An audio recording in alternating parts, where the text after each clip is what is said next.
Well, hi, everybody. Welcome to the show. Glad you could be here. By the way, Geek, I saw you mention it in the chat. Congratulations on finding a job. That's great. Um, and welcome, everybody, of course. As usual, I will be answering questions that were submitted ahead of time by my wonderful Patreon patrons and channel members. So if you are with us live and you have something for me in the chat, whether it's just something you want me to talk about, or if you were going to be generous and throw a super chat my way, which I always like to acknowledge when people do that, if possible, hold off on that kind of stuff that you need me to see or that you want me to talk about until I get through the patron and member questions. And then I will spend the rest of the stream hanging out with the chat and talking about whatever you all want to talk about. And fair warning, there are 40 patron and member questions this time around, which is great. I mean, I love, the enthusiasm and the that level of participation. It's really cool. So I'm not, I'm just saying, I'm going to try to get through them as quickly as possible while giving each question a fair, amount of attention. But I don't know. It might take a little while. We'll find out. Only one way to find out, and that is to get started. So let's get started right away with the first patron and member question, which is from Joe Goes Over, who says, regarding your recent diatribe video about fast food, be honest. Did you actually use multiple cameras or just film yourself twice, you sly fox? Personally, I have enough trouble color matching multiple takes with a single camera, let alone matching lips to speech, so I imagine it would be a nightmare trying to do it with two. Also, it's creepy as hell how you accurately described my long history of going to Taco Bell because the McDonald's literally across the street had a busy drive-through. So I have done the, use one camera but just do multiple takes from different angles. Like I have done that for videos in the past, but no, that that was an actual two camera shoot. I have I have three cameras that I could use now, but one of them is my Canon 70D that I used for many, many years as like my main camera. And I replaced it last year with a Canon 90D, which is really nice. And then earlier this year, I got a second Canon 90D. So I'm sort of retiring my Canon 70D. It's still there if I need it, but it's kind of, it's put up on a shelf in a place of honor now. So yes, I have two identical Canon 90Ds that I can use to do two camera shoots if I want. Like I did for that video, like I also did for the critique of AI clips video. If I feel like it's something that would help the video, that would warrant having two different camera angles that I can cut back and forth between, like for instance a Starfleet Jobs video, or one of those like if Republicans said the quiet parts loud videos where I'm giving like a speech and I want to have different angles I can cut back and forth between, then I will absolutely do that. The color matching can be a little bit of a challenge. You're right, because, depending on what the position of the camera is and where it is relative to the lights and such, it will not, the two images from the cameras will not look identical. So I do need to kind of fuss with that during editing to get it, so that they look the same. But it's not an insurmountable challenge. It's fine. And it's much better.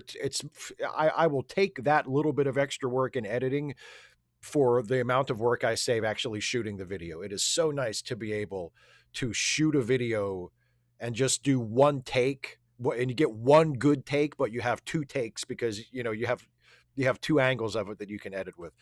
So yes, I will. It was a real two camera shoot, and there will be more of those in the future if I feel like it would help the video. Donovan S. Boyle. Hey, Steve, I was listening to the late seating of Disaster movie and wondering how anyone could screw up something as simple as parodying films that were popular at the time. And then I had a thought I had to write down. How funny would it be to do a Twilight parody where they shot-for-shot remake the whole film up until Bella meets Edward, where the big parody change is him just losing control of his bloodlust and killing her as comedically gruesome as possible, a la what we do in the shadows. I mean, the problem with Disaster Movie is that little bit you just came up with for a Twilight parody is more of a joke than anything in any of those, Seitzer Freiberg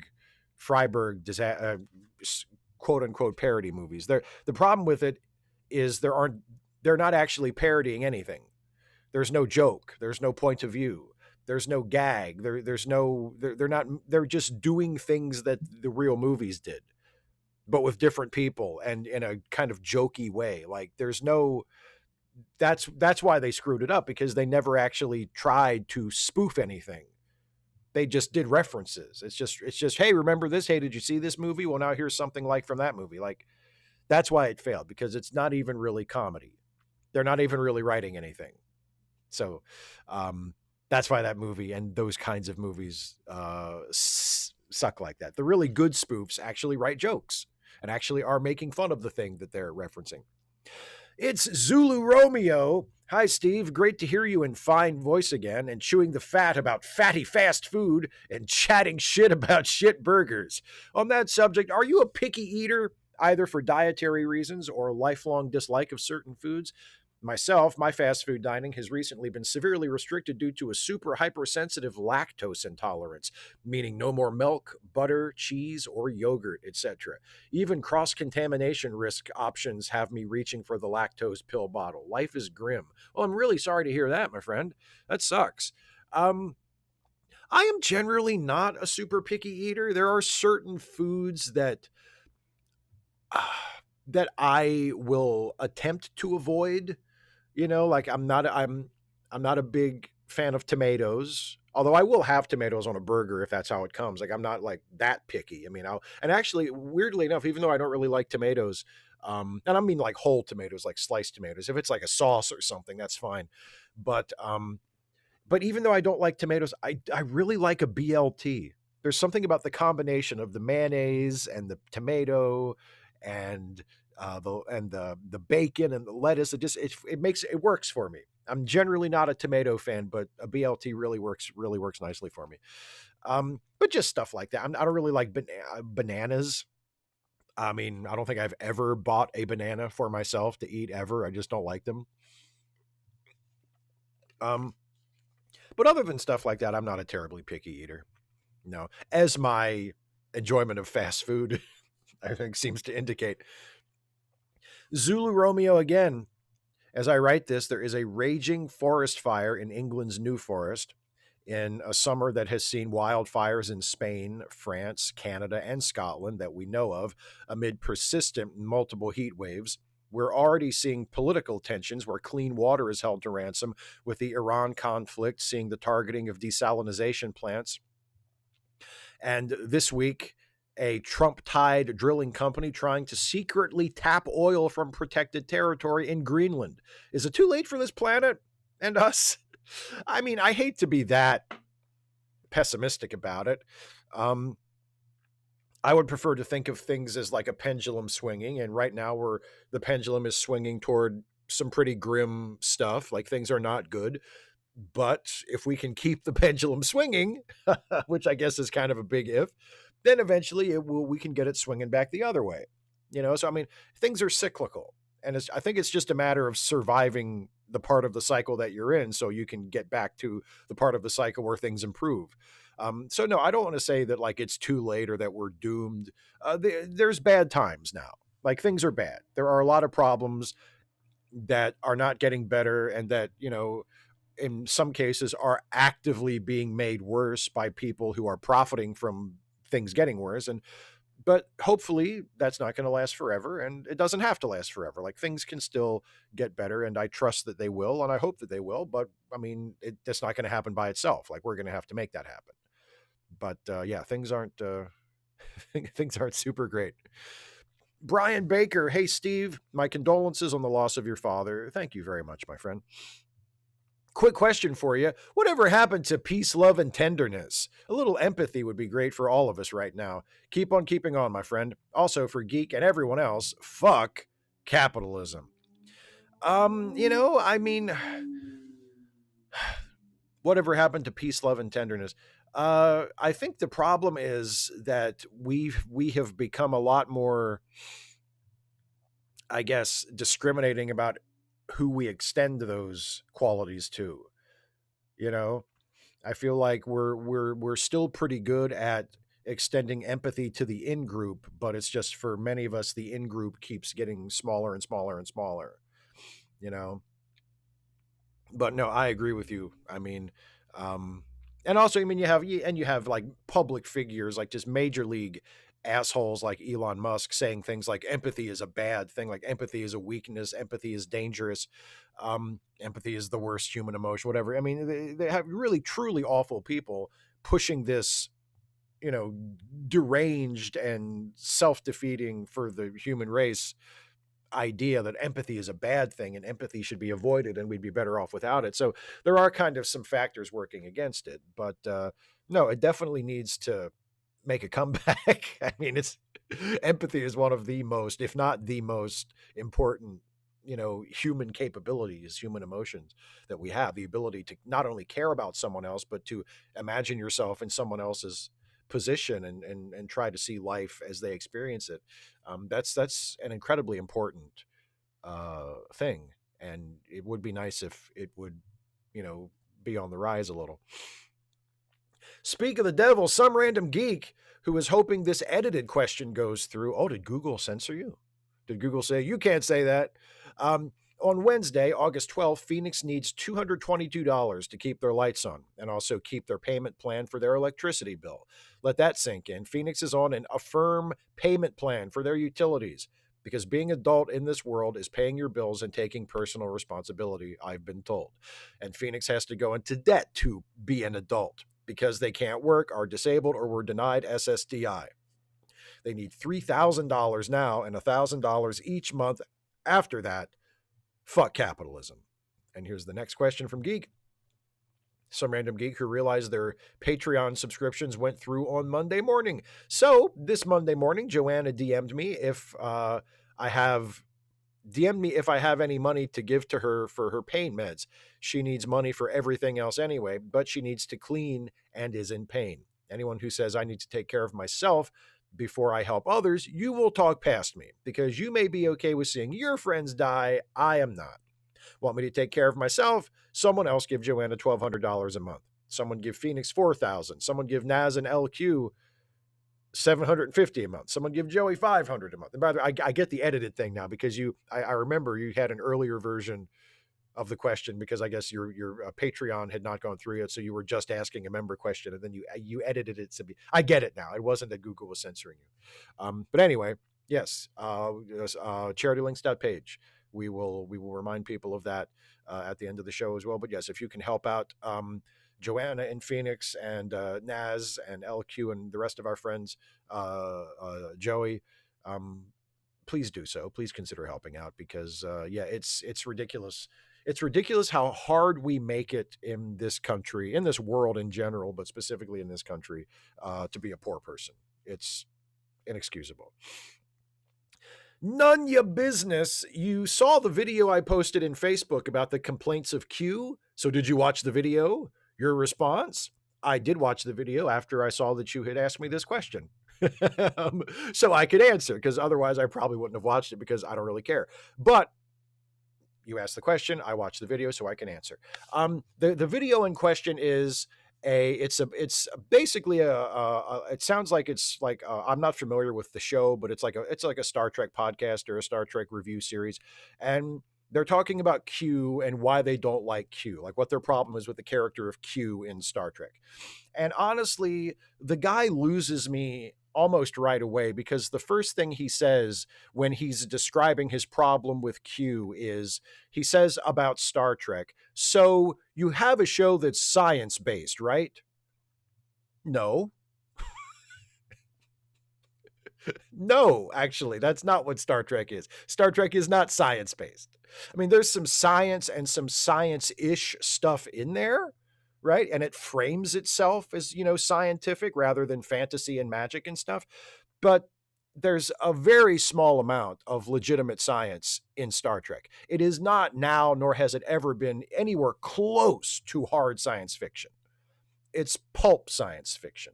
And most of the science in it is just made up according to narrative need or narrative convenience, which is completely fine, by the way. I have absolutely no problem with that. That's a perfectly legitimate way to tell a sci-fi or a fantasy story. But that's what Star Trek is. So anytime anybody complains about something in Star Trek or rejects something in Star Trek on the basis that it's not rigorously scientific enough, they have the right to their opinion. They can have their preferences. If this guy doesn't like Q and that's the reason he doesn't like it, that's completely fine. But I lose interest because to me that is not you're starting from an inaccurate perception of what the show is. So it's perfectly fine to not like Q. It's perfectly fine to prefer the episodes of Star Trek that lean more toward legitimate science than toward, space gods and shapeshifters and all of these other sort of unscientific things. That's completely fine to have that preference. I'm just saying I'm really not interested in hearing you talk about it when the first words out of your mouth are a mischaracterization and a misunderstanding of what the show fundamentally is. So, Jim Kostich, we experienced break with reality due to loss of sanity, then by being drugged as recreation. Spock told Kirk everything, which means divulging Michael's time travel. Kirk now knows what only Pike knew, exception of Spock's family at home.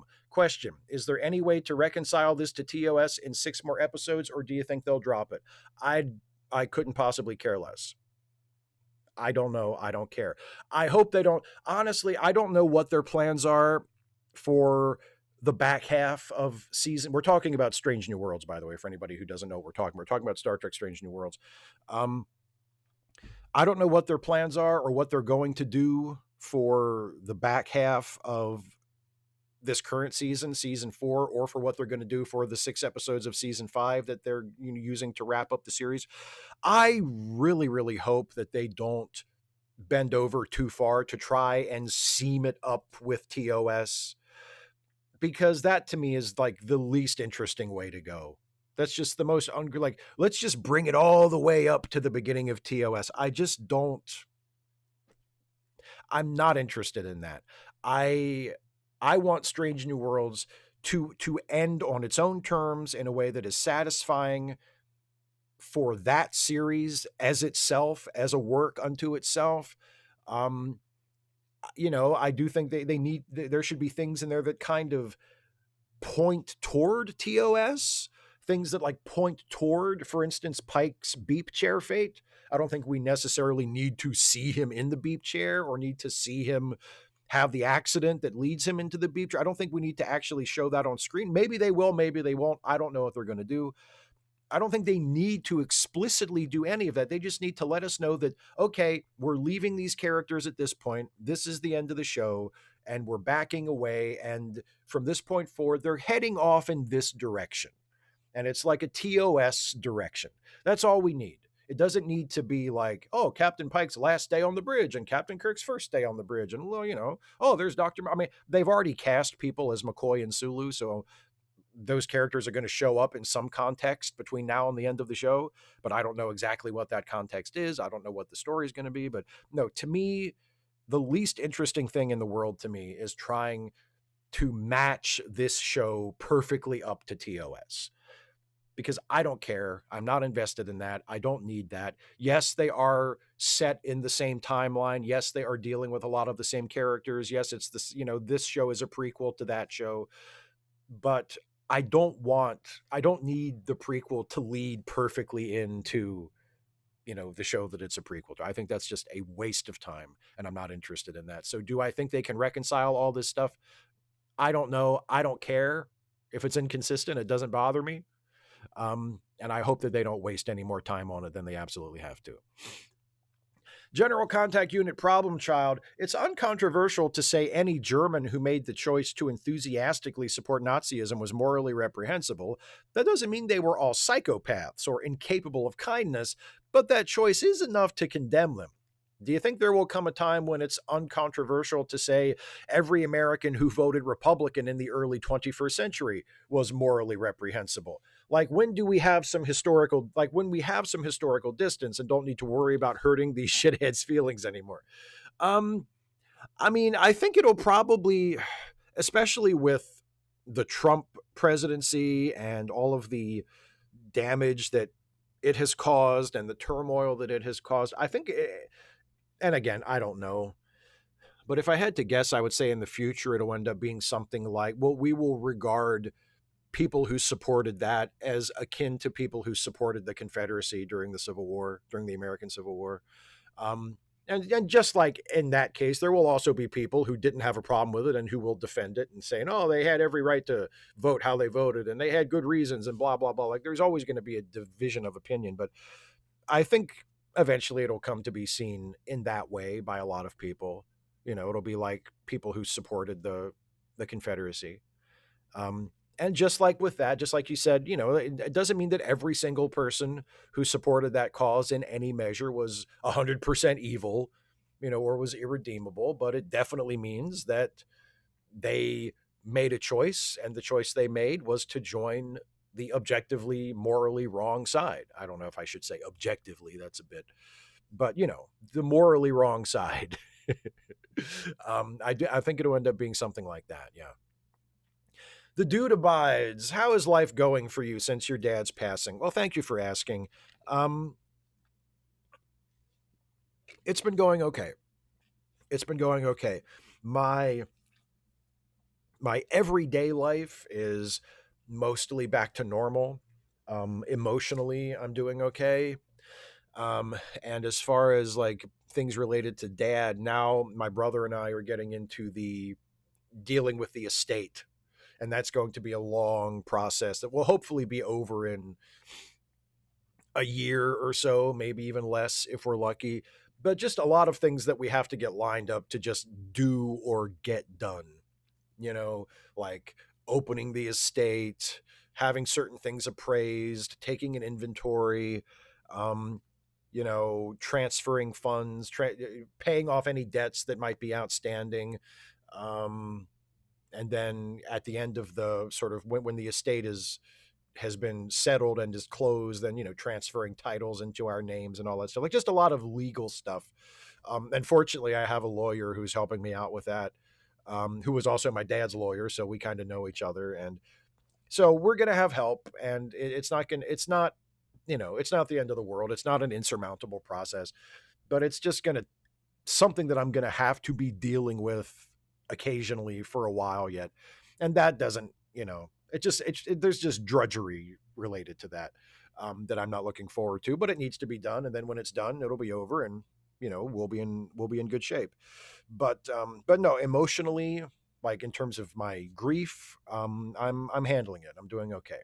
And again, thank you for asking. Thanks to everybody for asking after me and checking up on me. I appreciate it. Anon, first time subscriber here, long time listener. I know you really like Superman, so just wondering, have you seen My Adventures with Superman? If so, how do you like it compared to the better comics and the DCAU and live action films? For me, I love it. It gets the spirit of Superman, Lois, Kara, and Jimmy correct better than almost any other adaptation. It is something that is really needed right now in an era of the boys and such. Even better than the DCAU. What do you think? Thank you. Yeah, and there's another question coming up that also asks about My Adventures with Superman. Oh, I love it. I think it's a great show. I do, and I mean, I love how lighthearted it is. I love how funny it is, and yet it also is able to kind of get in with to deal with heavier subjects and to get emotional and to get kind of serious when it needs to. It's just outstanding. I really, really like it. I mean, I would definitely put it at least on par with the DCAU, but you have to understand where I come from with that. I have never been someone who puts the DCAU up on a pedestal.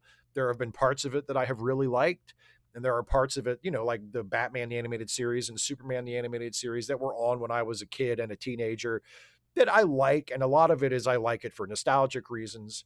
But I also do find some genuine quality in there. But then there's other stuff like, I mean, I watch the Justice League cartoons here and there. Some of them I really like, but I'm not like, doing backflips over it. So the DCAU is something that I've always liked, but I've never thought of it as like some kind of gold standard for those characters.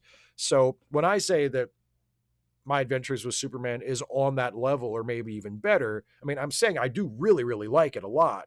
But to me, comparing it to the DCAU is not like, comparing a movie to, Citizen Kane or something. Like it's not that prestigious in my mind. But no, I really like My Adventures with Superman a lot. I've really enjoyed it. I've enjoyed this current season, and I've enjoyed the previous 2 seasons as well. John Burns, I'm in Edinburgh. Not sure if I've finished seeing the Royal Edinburgh military tattoo. Had a tour of Edinburgh this evening. Looking forward to hiking up Arthur's Seat, a hill in Scotland, tomorrow. I'll probably watch this stream tomorrow afternoon in the US after dinner in Edinburgh. Gianni Infantino of FIFA has proven that power doesn't corrupt, it reveals. So could you please ask him to put on a robe or something? His greed is showing. This has been John Burns's report from Edinburgh, Scotland. Thank you very much for that report, John, for submitting that, and have a nice flight back. Michael Murphy. Hi, Steve. Quick retro reviews question. How do you avoid copyright strikes when the video includes a full plot recap accompanied by still images from the episode? Does peppering in your own commentary qualify the content as fair use? Also, do the, shall we say, colorful metaphors you use impact monetization? I'm guessing you've navigated these issues since YouTube's your main gig. Not putting you on the spot for legal advice, just curious about your experience. Love the channel. Using the images from the episodes is fair use because it is done to illustrate or augment commentary and criticism, and those are part of what fair use is for. But as for the plot recap, recapping the plot of something is not a violation of copyright. You can paraphrase. It's just like you can paraphrase somebody without directly quoting them. That's fine. And that's basically what I'm doing in a review when I'm recapping the plot, and I'm doing it for the Star Trek reviews. I'm doing it in my sort of, offhanded, smart-ass kind of way. But what I'm doing is paraphrasing the plot of the episode. I'm giving the viewer a synopsis of what happens in that episode, and there's nothing remotely in violation of copyright about that. You can talk about what happens in a copyrighted work without violating copyright. It would only be a violation of copyright if I was taking like the actual work itself with no transformation on my part and presenting it, without commentary or without criticism or anything like that. That would not be fair use. That would be a violation of copyright. But no, the movie reviews are not do not run afoul of copyright law. And no, my colorful metaphors, my swearing in videos, no, that has never impacted my monetization. No. David Colby's back to work. Summer is over and I'm back to my day job. And while I do love it, my childhood dream was to grow up to be an evil atheist in a Christian movie. I'd want to be a professor who goes, if your God is so loving, then why did he take my wife from me? But alas, I'm terrible at pedagogy and never got married, and my girlfriend is still alive. What about you, Steve? What evil atheist would you want to be? Oh, scummy politician who's trying to take down the manger? No, I mean, you said you wanted to be a professor. I'd want to be the evil atheist public school teacher who is trying to turn all of the kids trans. So I would want to swap the genders of all the kids. That's who I would like to be in the paranoid Christian movie. Yeah. The evil leftist atheist teacher who is forcibly transing the kids, performing, gender confirmation surgery, like on my desk at the front of the with like a pocket knife in the front of the class. MW Ridra is going to miss My Adventures with Superman. I can't believe season 3 of My Adventures with Superman is already almost over. The pacing's been really tight, but I feel like each season would have benefited from being 12 episodes instead of 10. People talk about filler episodes derogatorily, but I kind of miss them in the streaming era of short seasons. Let things breathe a bit. It's aggravating if there's too many, but a few would be nice. Do you agree? P.S. A non sequitur that only makes sense if you watched episode 9. Kal-El the Barbarian or Conan the Kryptonian? I like both of those, but you know what I thought when I watched that bit? He-Cal. That was the reference I made because I'm a He-Man guy. People say filler episodes derogatorily, as you say, but I mean, I love these versions of the characters so much that if if they did, lengthen the season by a few episodes, and those extra episodes were just like standalone little adventures, just like you know, a self-contained episode where it's that version of Superman, that version of Lois or Jimmy or Carr or whatever, just having a little adventure that had nothing to do or very little to do with the overarching story of the season, I'd be fine with that.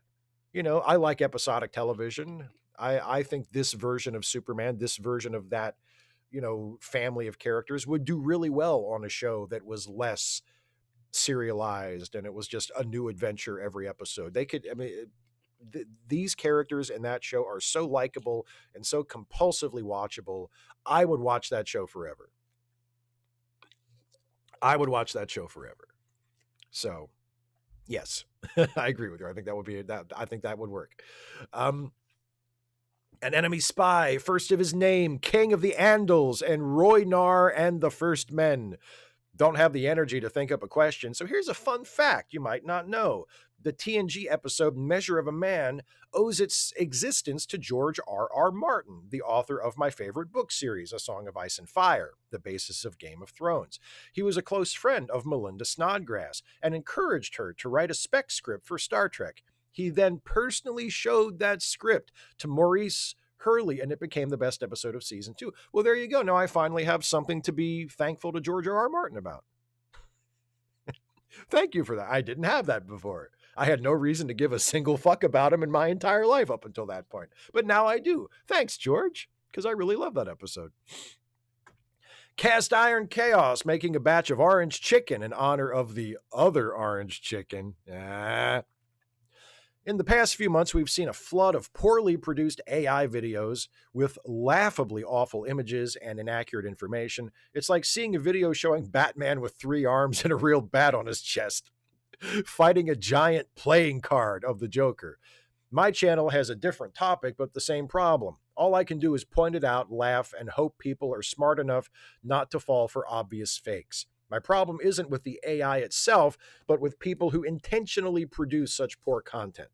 I know what you mean. Like, as I've talked about many times before, like I do have certain problems with the AI itself as it is currently, being presented and supported and trained and all of that stuff, and the various environmental issues that are attached to it. Like, I do have some problems with the AI itself, the terrible people who are promoting it and advocating for it and pushing it into every corner of our lives, whether it has any reason to be there or not. But as I said in my video earlier this week about the AI produced movie clips, yeah, a big problem in addition to the AI models themselves is the lack of imagination or the bad intentions or the pun not intended sloppiness of the people who use AI to generate these clips. I mean, there's so many AI clips on Facebook now. For when I'm scrolling my Facebook app and you get to like the Reels section, so many of those clips are AI generated, and they have the kind of mistakes, like literally the kind of mistakes that you're describing. Like I've seen people, they make Batman videos that are literally that. It's like, it's like modeled after the Adam West Batman. And like, it's just Batman like getting into the Batmobile. But when he opens the door opens the wrong way. Like the hinge is the hinge and the handle are on opposite ends of the door, or he'll like sit down backwards in it. It's like and I always think, why did you share this video? Like, why did you share this video? Why didn't you make it, if you wanted to make an AI Batman video and show people for some reason, why didn't you like wait until you got a better one before? Or maybe that was the best one. I don't know. Maybe it's that bad. Maybe the AI, maybe the meta AI video generator is so bad that the one with Batman opening the door backwards and sitting down the wrong way or whatever was the best one they got. I don't know. But if that's the case, like if I were the kind of person that like generated AI videos and shared them with people, I would never, ever want to share a video that had those kind of mistakes in it. Like, it just, Because why? Why are you showing someone something that, not only is it AI, but it's not even as good as AI can do. Like, why are they sharing these videos with people? I don't understand it. Why are they sharing these? Why do they want other people to see? Can they just not tell how wrong and how bad it is? Maybe that's it. I don't know. Deminox, Garlic Farms whole milk, 1 gallon. Cayenne red hot dogs, frosted flakes, family size. Keebler fudge stripes, Red Bear and 3-meat pizza, classic crust. Pumpernickel pretzels, Cabot salted butter, 3 boxes of Goodles box mac. Teddy peanut butter, smooth. Orange or peach marmalade, English muffins, 1 package bacon. Fever Tree tonic water for gin, 4 limes, Italian cold cuts. Wickles pickles, spicy. Small sub rolls, 4 cans Italian wedding soup. French's yellow mustard, box of Kleenex, paper towels, dish soap. Deminox. Oh my God, I accidentally copy-pasted my shopping list instead of my question. I'm so sorry you had to read all that. It sucks too, because I had the perfect question all made up with the perfect follow-up, and I spent all week thinking exactly how to word it. I really want to respect your time and give you a chance to answer some deep, meaningful questions for a change, not just Trek trivia. I thought long and hard about how much you love literature, and what I wanted to ask you was, oh, for fuck's sake, hey, maybe next time. I'll be here next time, right? Maybe next time. Agent Meister, the only sin that gives no pleasure. Peldor Joy Steve, if it was up to you to decide, what do you think the 8th deadly sin should be? And nothing mundane, please, like eating too loudly. Think highbrow. Something philosophers will be discussing for generations to come. Which of the previously established 7, pride, greed, lust, envy, gluttony, wrath, sloth, gives you the most pleasure with the least regret? And apropos of nothing, has a bird ever pooped on you? I had a close call recently. Y'all take care now. I don't think a bird has ever actually shit on me. No, I don't think. But I may be repressing the memory. But no, I don't. I think I have thus far escaped that particular indignity. The 8th deadly sin and nothing mundane. I mean, I kind of hate you for throwing that little qualifier in, because I was all ready to say talking during a movie in a movie theater. I actually think that's worse than any of the established 7. I think talking during a movie in a movie theater is, you should go to prison for that. You should go to prison for the rest of your life for that. Like, there's no excuse. Sit there and shut the fuck up and watch the movie. It's not your living room. Like, shut your fucking mouth and watch the movie. But so, what else? What pride, greed, lust, envy, gluttony, wrath, sloth. What's another one that's not some permutation of one of those? I don't know. Maybe, I mean, I want to say cruelty. Like, you could interpret cruelty as being an outgrowth of one of the others. Like, cruelty can be a result of greed, or cruelty can be a result of envy, or cruelty can be a result of wrath. But if we accept that cruelty can also be described as its own separate thing, then I would add cruelty to the list. And which of the previously established 7 deadly sins have given me the most pleasure with the least regret? Easily sloth. Sloth, man. Just fucking, where you going? Just lay around. Just relax. You don't have to get up yet. Sloth, baby.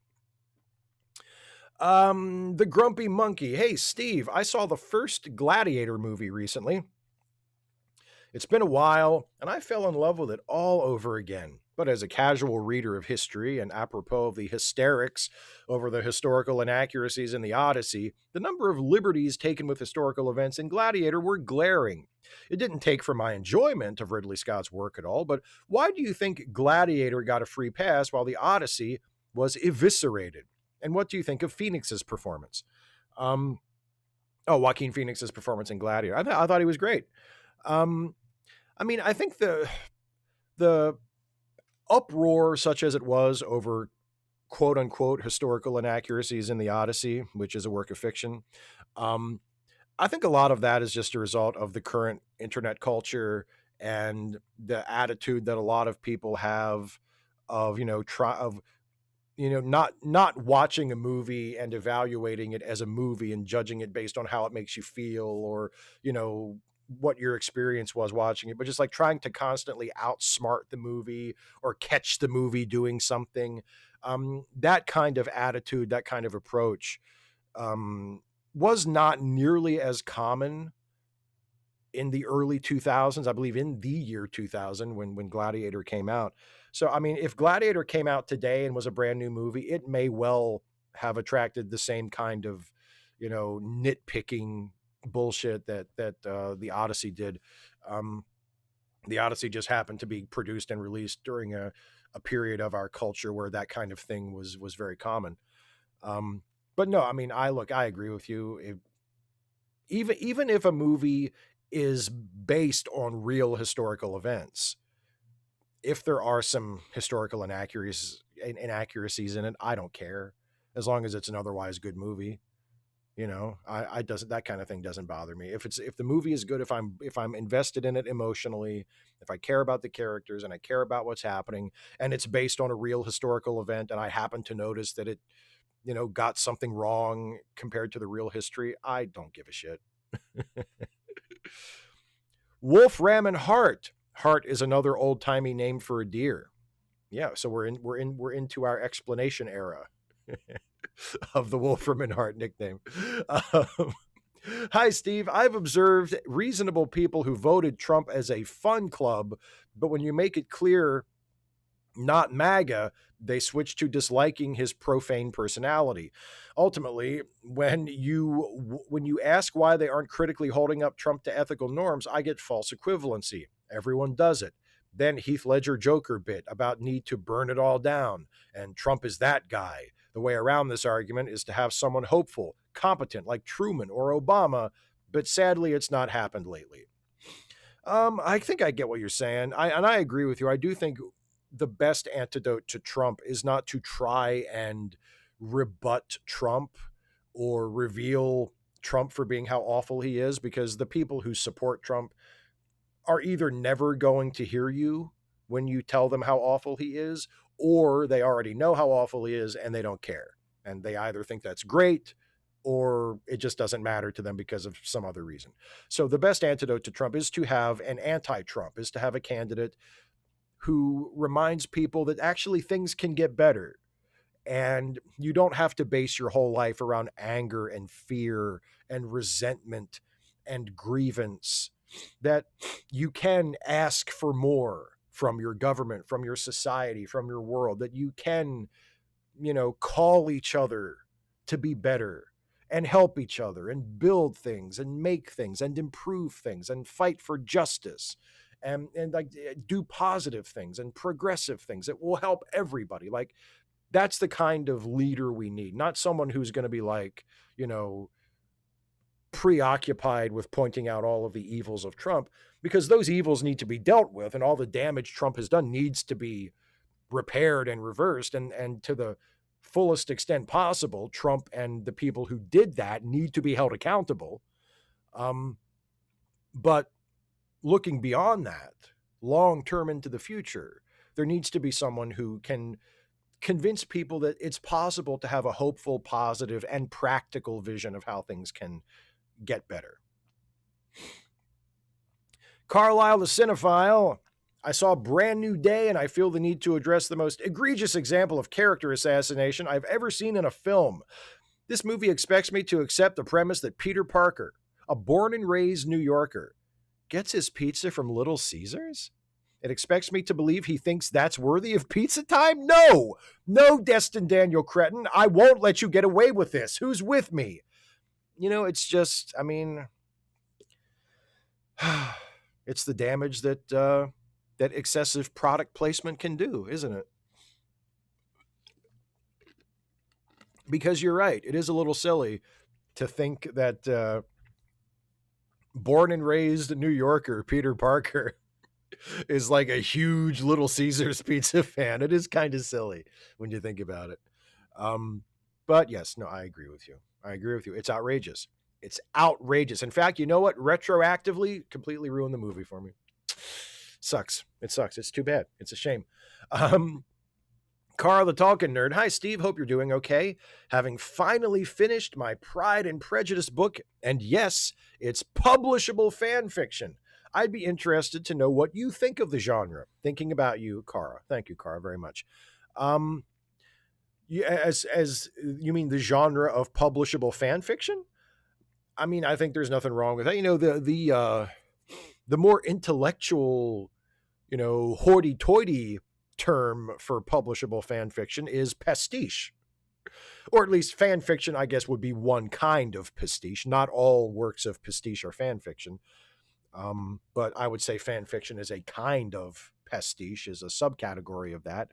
And, you know, I mean, people can have their own opinions about it, and some people might think it's lowbrow, or some people might think it's not worthy. But generally speaking, pastiche is accepted as a legitimate literary form, you know, as a legitimate genre or a legitimate form of storytelling.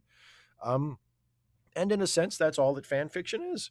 So I don't think there's anything. I mean, the same as anything else, a work deserves to be judged on its own merit, you know? And if you've written a piece of Pride and Prejudice fan fiction or a Pride and Prejudice pastiche that people will read and think that was really great, well, there you go. And the fact that it could be categorized as fan fiction shouldn't really matter if it's a good piece of writing. Glenn H. Hey, Steve. Fun question time. What would you prefer to have as part of the Star Trek canon? A different TV property like Knight Rider exist in the same universe, or you can pick any show that you want, or that the actual Star Trek television slash movies exist in the same universe as the Star Trek characters. I would want to see the latter, with Spock commenting on the accuracy of the actors who portrayed him. Have a great show. I see what you're saying. Like Star Trek exists within the Star Trek universe. So like the Star Trek characters would know that Star Trek was a TV show. That's a fun idea, but it's a little navel gazy for me. And I like it, especially in this era where everything is so self-referential and everything is so navel gazy and up its own ass and obsessed with its own storyline and its own lore and its own continuity and all of that stuff. I love it when Star Trek references things that are not Star Trek, because I think Star Trek references itself way too much these days. So I would love to have other non-Star Trek stuff be, you know, thought of as part of the Star Trek universe. The idea of Knight Rider existing in the same universe as Star Trek is absolutely delightful to me. So yeah, I would go with that as opposed to I mean, again, the other one is fun, but I feel like that kind of self-referentiality is just so overdone, not just in Star Trek and a lot of other popular franchises as well, that you know, doing something more irreverent and less precious about the, you know, the exalted canon and saying, oh yeah, by the way, Knight Riders exists in the Star Trek universe too. I would much prefer that. I think that's a lot more fun. Joe McClory, I brought up the tornado in my town in the pre-show of this past month's Ask Away, but had to leave for my mom's 76th birthday party before I could talk about how it has affected me. The strange mix of despair and hope, watching a community rebuild and seeing the places where it never will, the pride and shame of helping but not doing enough. I've cried more in sorrow and relief in the last 2 weeks than I had in years. Not a question, I know, but wanted to share and hear your take in the chats. You know, I think somebody mentioned the term when we were talking about it, you know, in the hangout before we went on the air. It's survivor's guilt, you know, or to put it in religious terms, and it's not really a religious idea, but you can express it as, you know, there but for the grace of God go I. You know, if circumstances had been slightly different, you personally would have suffered a lot more than you did, but that didn't happen. But because that didn't happen, and because you didn't, you know, experience that portion of suffering, someone else did. And that's a really complicated thing to deal with. And that's just part of it. You're also talking about how, like, you know, just the general sense in your community of the damage that was done, and the pride you feel in watching people come back from it and you know, start to rebuild, and also the sadness of, what a daunting obstacle it is, and how, as you say in your question, like some parts of it will probably never be the same. Um, that's you know, that's a lot of really big, heavy stuff to be dealing with. And I'm really sorry that you and everybody else in your community has to be dealing with it. Um, I mean, selfishly, just because I know you and we've known each other for a long time, I mean, I'm glad that you're okay. I'm glad that you did not get the worst of it, you know. And I know that, I mean, I'm sure you are too, but then again, you also have guilt because of that, because you're like, why should I have been spared the worst of it when somebody else had to experience it? Or, is fate really so arbitrary and um haphazard? Like there's no reason why I didn't get the worst of it and someone else did. It just happened that way. And we really are at the mercy of just random events. There are events completely out of our control that can affect our lives in profound ways, and there is nothing we can do about it. And that is a deeply, deeply unsettling thought. um and you're just, you're kind of dealing with all of that at once. And I do not envy you, my friend. I do not envy you, but I hope that you hang in there. And I'm glad that you shared that with me and with everybody. And I hope things continue to be okay and to get better for you and for everybody who was affected by the tornado. Rusty Roan and Yo Steve, when you admitted the other day how much you like Arby's, I almost fell out of my chair laughing because I love Arby's too. It's crazy how similar we are. About the only difference I can tell is we differ greatly on Star Wars. So I just have to ask, why do you hate Lucas so much? I get why you don't like Roddenberry, but Lucas, what did he ever do to you? Please watch Clone Wars. Maybe your opinion of him will change after that. Also, you and Jason did The Mist. How about doing The Fog next? I don't hate Lucas. He wrote and directed Star Wars, and I love Star Wars. I don't hate him. I think that the prequels aren't good, and I think some of his latter day ideas about Star Wars and where he wanted to take it, or what parts of it he thought were interesting or he thought were important, um, kind of lost me. Like I have never thought he was a particularly good hand at writing dialogue. Um, I've always thought that he has a tendency to kind of get lost in his own weeds and get fascinated by all the little things he invents for his worlds of his stories and lose sight of actually telling a meaningful story. I think sometimes his attention to detail can get incredibly boring because he's focusing on details that I don't think are that interesting. But I don't hate him. I certainly don't think he's like a bad person or anything. Um, so no, I don't have a problem with him. I think the way I feel about Lucas, I think I probably like him even more than I like Roddenberry. You know, not that I see no value in Roddenberry, um, but I kind of view them in a similar way, just as the same as I think about Bob Kane, uh, one of the creators for many years, the only credited creator of Batman. I look at all of those guys the same way, in that they created something that was a really great idea to start with, and their contributions to creating that idea deserve to be honored and respected, and appreciated. But then it was other people who came along after them that took what they created and really took it to the next level and made it something very, very special.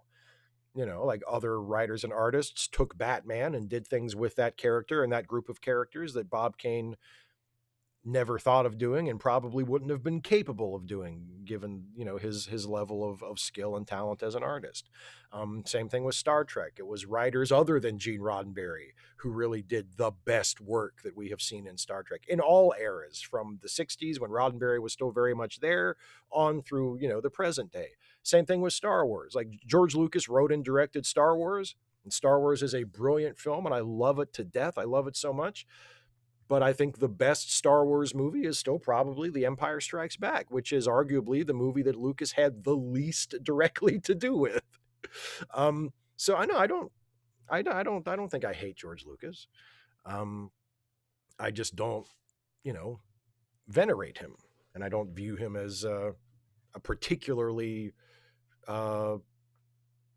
flawless, or above reproach filmmaker. Simon Moody, hey Steve, passing briefly over something that we said in a chat this week. We are going to win in Iran just like we did in Afghanistan. Anyway, with Piggy having picked just one cabinet member to go with him on the safe plane, which single Trump cabinet member would you keep safe? You may now swear at me. So I have to pick a Trump cabinet member to keep safe?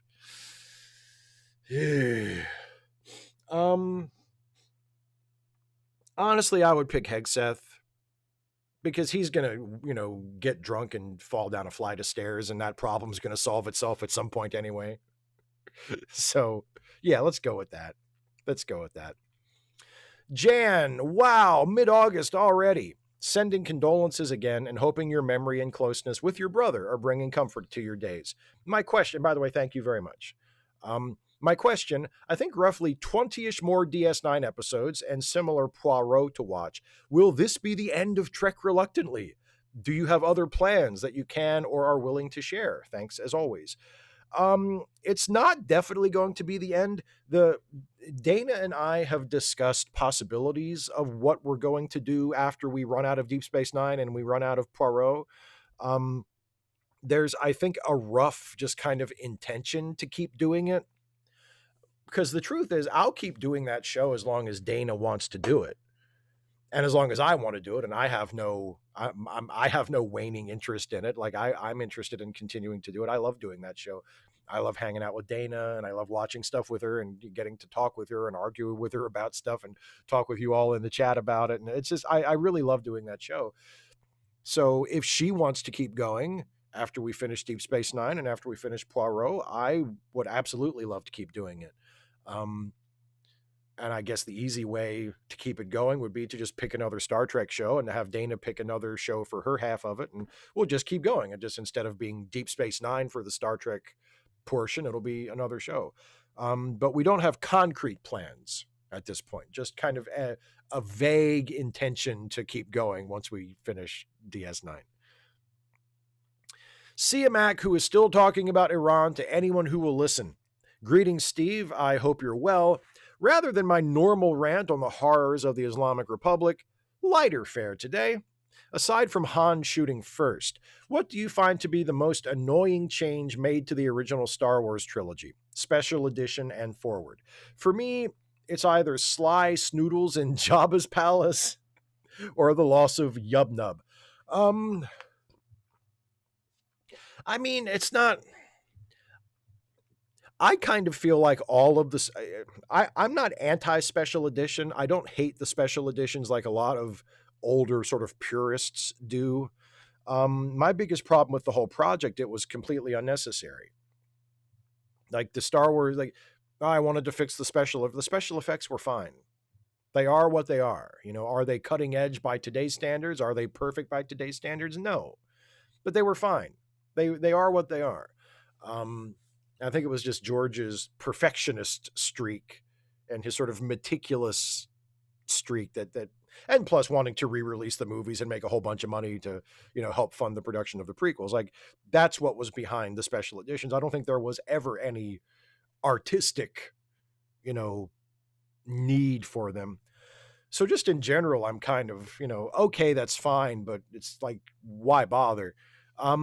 But for me, if we're going to get specific,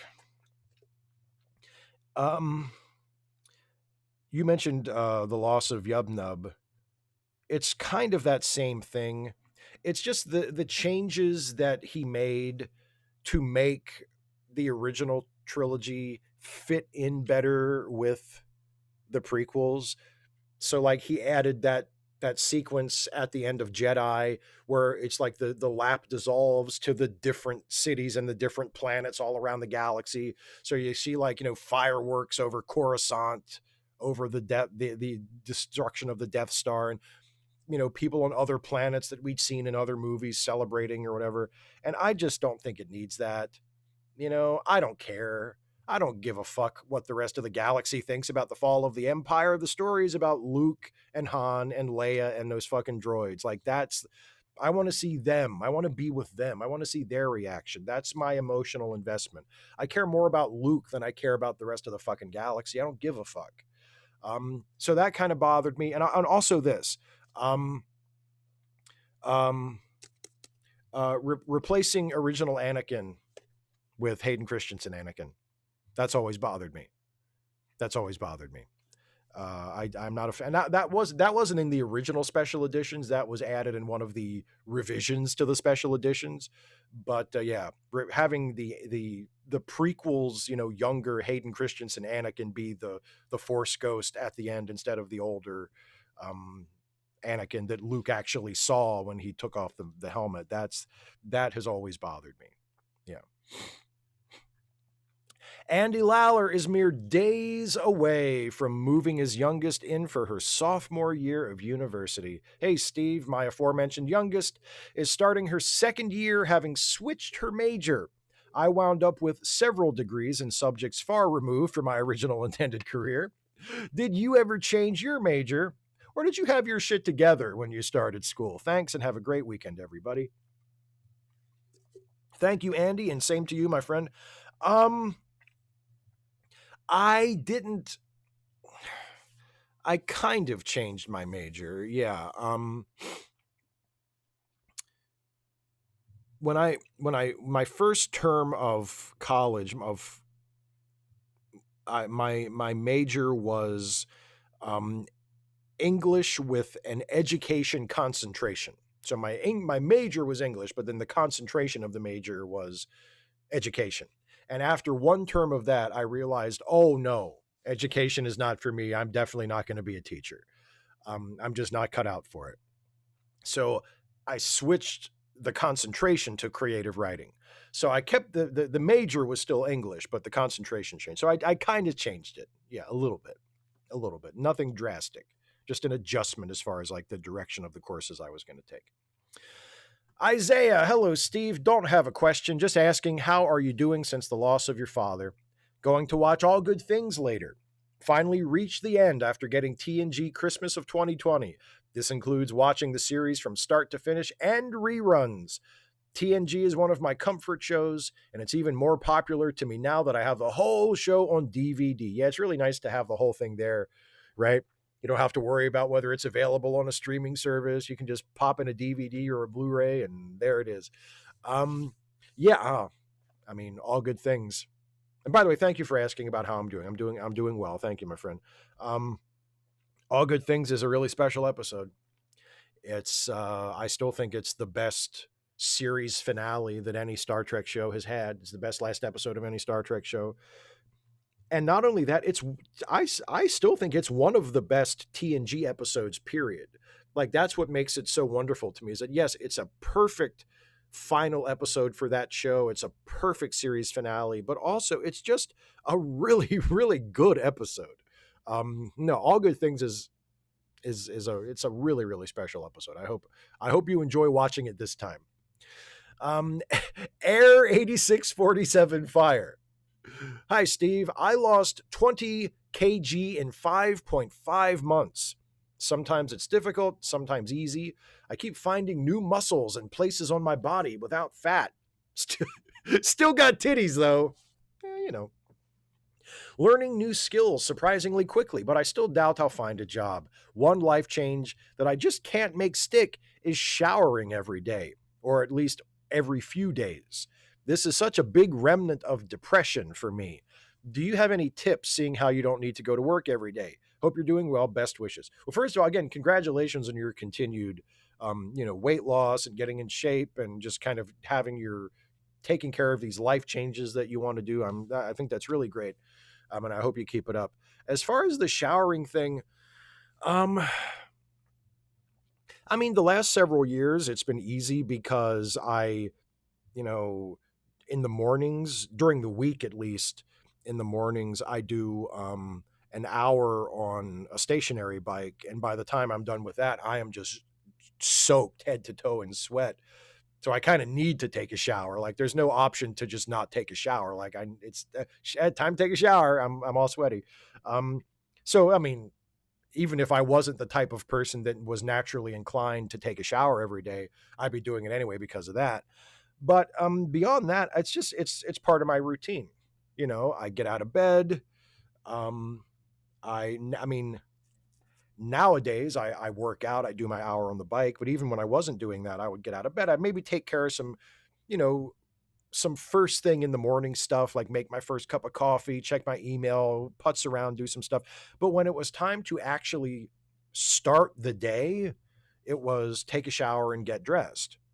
And even though I, live by myself and I work from home and I can go if I want to, I can go many days without leaving the house. And, my routine is purely up to me. I still have a fairly regular routine where I get up in the morning and I do what I need to do in the morning, and then I take a shower and I get dressed. So I'm not walking around the house all day in my underwear or in like, a pair of shorts and a t-shirt. Like I wear jeans, I wear a t-shirt, I've got my hat, I've got my keys in my pocket, I've got my wallet in my pocket. I'm dressed, I'm ready to go. If I want to leave the house, I can just put my shoes on and leave the house. Um and I've always been that. I've never been a lounge around the house in your pajamas all day kind of person. I get up, I take a shower, I get dressed. That's my routine. That's what I did all during COVID. That's what I did. That's what I've done all in these last several years since I got divorced and I've been living by myself. It's you wake up, you take care of your early morning business, you take a shower, you get dressed, you get on with the day. It's just my routine. So maybe that would help you too. If you look at it as part of, oh, time to start the day, take a shower, get dressed. Like that's part of how that goes. I don't know. Maybe that's no help to you, but that's how I do it. Josh Mayfield, I've recently gone down a rabbit hole regarding Mystery Science Theater 3000, watching the KTMA episodes of the show. My question for you is, what are your thoughts on the show, and are you excited for the new revival next month? It is one of my favorite shows ever. It was and is still a massive influence on my sense of humor. It has influenced my YouTube videos.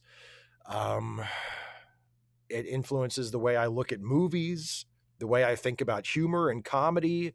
It's just and it gives me so much pleasure, so much joy. It's one of my favorite shows. There are episodes of MST3K that I have seen dozens of times. I could watch, Cave Dwellers or Space Mutiny or The Amazing Colossal Man or Manos, the Hands of Fate, or one of my other favorite episodes that I've seen countless times. I could sit down and watch it tonight and still laugh my ass off like it was the first time I ever saw it. It is one of my favorite shows ever. I love it. And I am very excited for the new revival. I was a backer of it. I contributed to the fundraiser, so I'm looking forward to getting my copies of the new episodes and just seeing them in general whenever I get to see them. I don't know if I'm going to go see the theatrical releases of them or not. I haven't decided. Um, but I'm super excited for the Riff Tracks experiments, just like I was excited when Joel brought it back a few years ago with Jonah, and then later with Jonah and Emily as the new hosts. And I thought that version of the show was great and had some really good episodes that made me laugh my ass off. So I've been a fan of every iteration of the show, and I've enjoyed all of the hosts.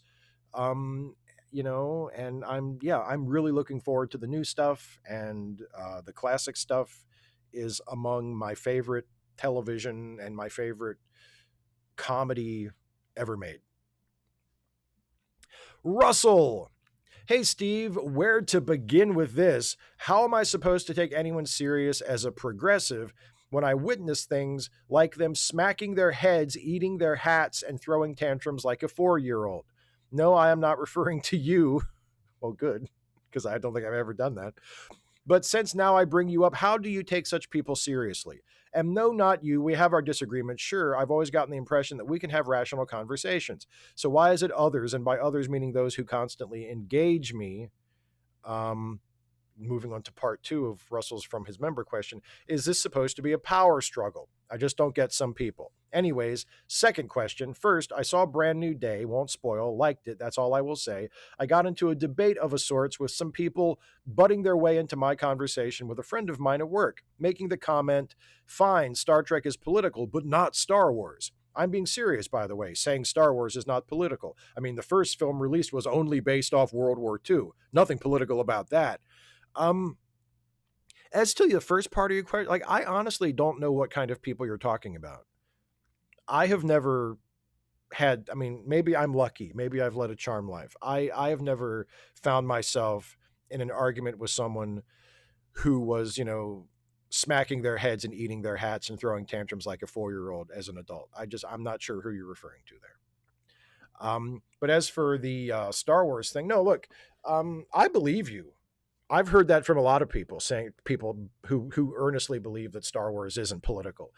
And I mean, look, I do think it's fair to say that Star Wars is not usually as overtly political as Star Trek. Star Wars is not usually, if ever, um, as didactic as Star Trek can be. So it's apolitical in that sense.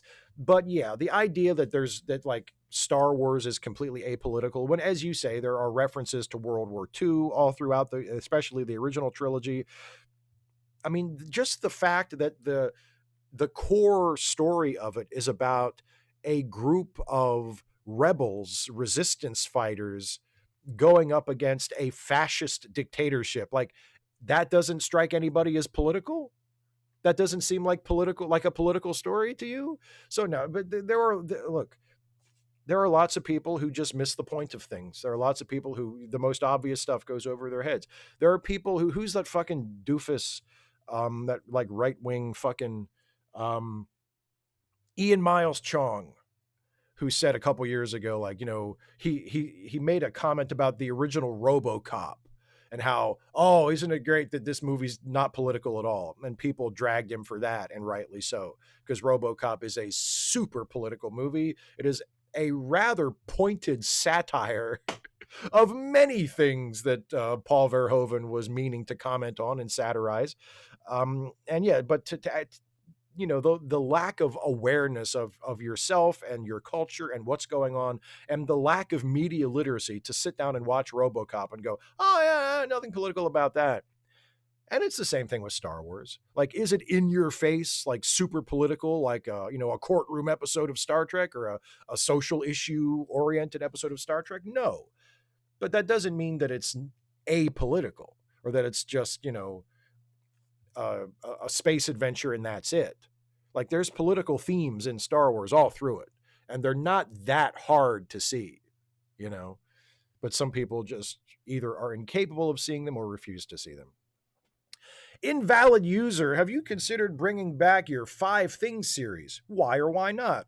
Also, thank you for carefully including the phrase, if you can afford it, over the years. Made me feel included and welcome until circumstances changed and I could indeed afford it.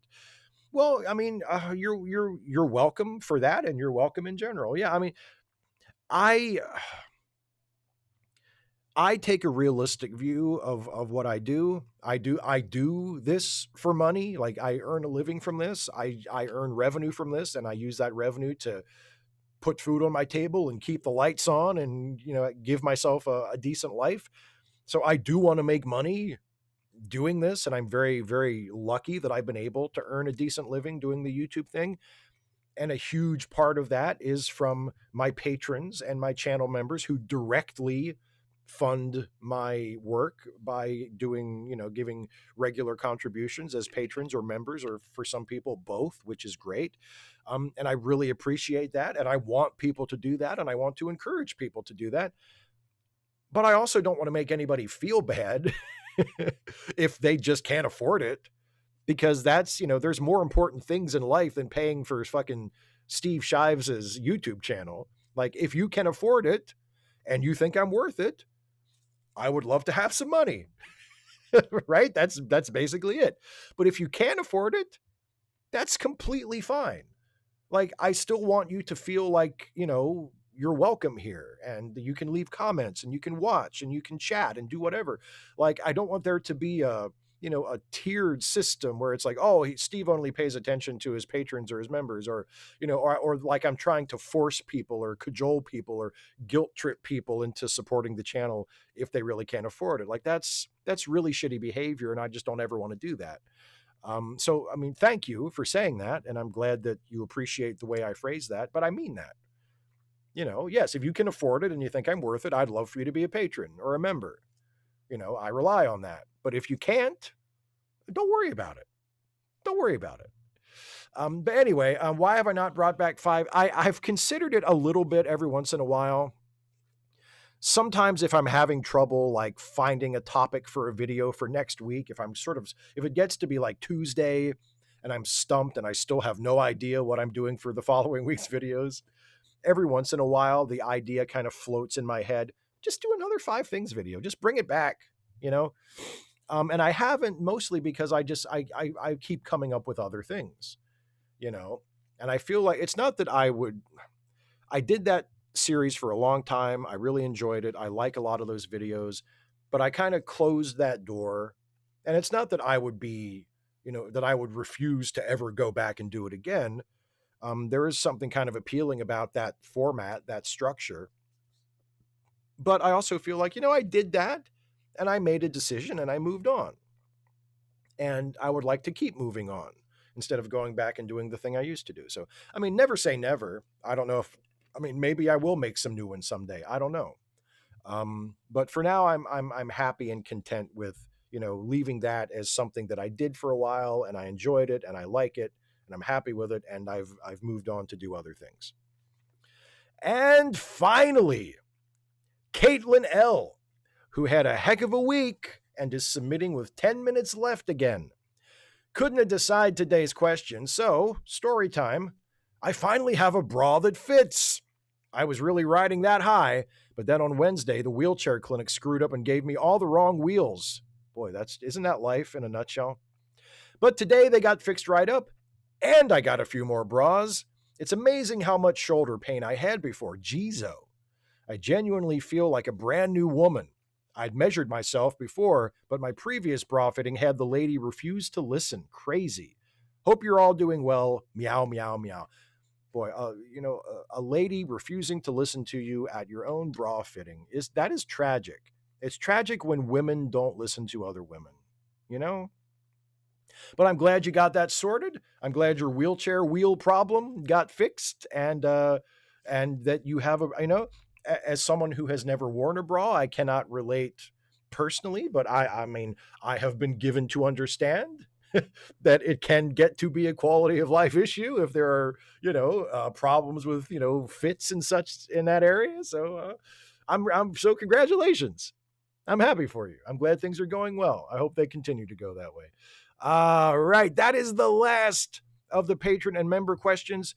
I'm going to reboot the live chat viewer here in my streaming software. And while I do that, I will also tell you that in a few moments, once this is done rebooting, that it will be time for a brand new Stuffy and Friends short.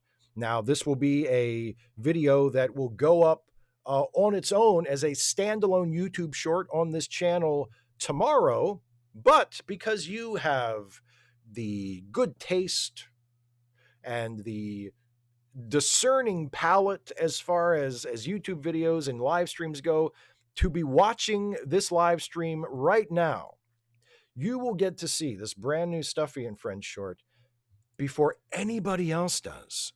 And actually, before I do that, let me turn on the Q&A feature in the chat.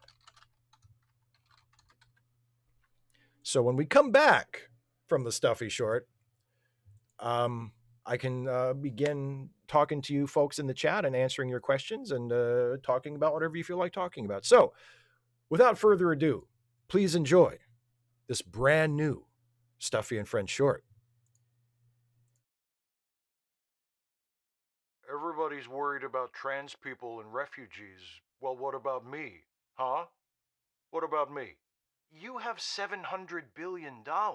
What are you watching? Hans came over and shared his subscription to Theatron, a streaming service that shows recordings of live theater performances. This is a production of Lemon Musk, a new play dramatizing the interview of Elon Musk by Don Lemon in 2024. That explains the outdated figure for that piece of shit's outrageously high net worth. I don't remember this part of the interview. In art, one must sometimes tell a lie to unearth a deeper truth. Oh, like when Tom Cruise stands on an apple box to look tall. Precisely. Well, there will be no more standing on apple boxes for me and you after today's Stuffy. Not you, though, Hans. Sorry. Height is irrelevant. I can play anything. What are you talking about? Look what came in the mail. Stuffy, you and I have officially been selected to become a Nielsen household. What's that got to do with apple boxes? I was being metaphorical. Like, we won't have to pretend we're someone we're not, because from now on, people will respect us for who we are. Do people not respect us already? I hold you in the utmost esteem, my friend. Thank you, Hans. I feel the same about you. Can we focus on this, please? The fact that we are now a Nielsen household with all the responsibility that implies, the power to shape culture, to determine the fates of TV shows and the people who make them. Once I officially accept, Hans, you're probably going to want to come over here to watch your plays all the time. Yeah, and why is this? Because if you don't, the Nielsen ratings for them will be lower. Maybe so low that they decide to shut down that streaming service altogether. And then the only way you'll be able to watch a play is by actually going to a theater. I still frequently attend the theater. It's not all about you, Hans. Aren't Nielsen ratings a little outdated? That's what I thought, but then I got invited to help make them. They must want me pretty bad, too. Check out what else was in the letter. Wow, is that George Washington? Sarcasm doesn't suit you. Not usually. How do you plan to spend this windfall? I was thinking drinks. To celebrate our newfound status as pop culture gatekeepers. Hans, you're invited too. Truly a Keanu Reevesian act of generosity. I know, right? Anybody have a quarter? If so, there's a 2-liter of ginger ale down at the Dollar Tree with our names on it.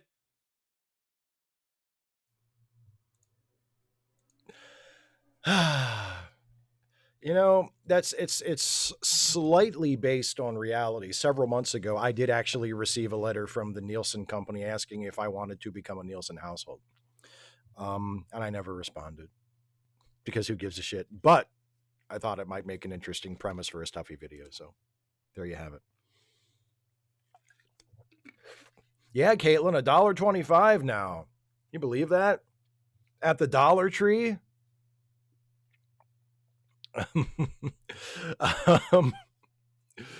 Let's see what we've got in the chat as far as questions.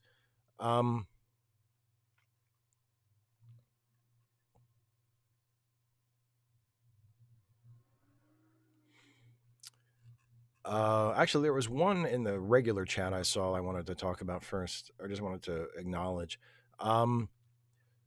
Ted Woman83 said, did you hear about the in-out shooter that was stopped by a regular citizen with his own personal pistol? I feel like the left channels are avoiding it. I mean, the thing is, it doesn't really, I don't see why it would change anybody's mind. I mean, it's not as though it's the first time that a person with a personal firearm has managed to stop someone else with a firearm from doing something. Like, that has happened before. I don't think the argument has ever been that's never ever happened. It does happen from time to time. It's just that the narrative pushed by the NRA and the gun lobby of the only thing that stops a bad guy with a gun is a good guy with a gun is just manifestly not true. I mean, yes, it does happen from time to time, but most of the time when you introduce additional guns into a situation, all you do is make that situation even more dangerous than it already was. And that's really the argument. The argument isn't, there's never ever been a case where a private citizen carrying a gun has been able to do some good. The argument is, it's utterly absurd to have this many people in the country have guns, because statistically speaking, introducing a gun into a situation makes that situation more dangerous for everybody.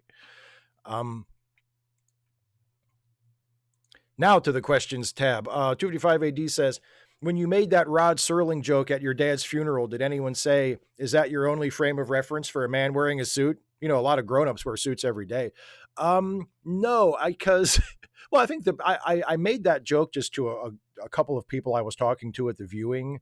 I don't think I said it when I was talking at my dad's grave, when I was making my remarks. I think I just said it to a couple of people I was speaking to at the visitation, and they just kind of chuckled, you know, so no, I didn't. And yeah, yes, grown-ups wear suits every day, but yeah, I feel like me and my brother were the best dressed people there.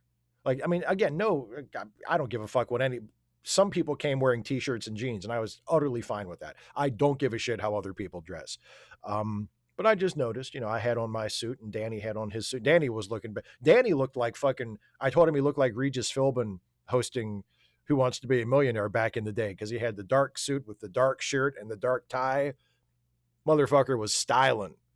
But yeah, we were the best dressed people at the funeral. Even better dressed than Dad, because we didn't bury Dad in a suit either. We buried Dad in just, casual clothes that he would have worn, around the house. So we were even better dressed than the corpse at the funeral, both of us. Dana asks, what course was it that made you change the concentration? And what was it about the course that led you to that decision? It was the first, and as it turns out, only education course that I took. Whatever, Education 101, whatever it was, I don't know.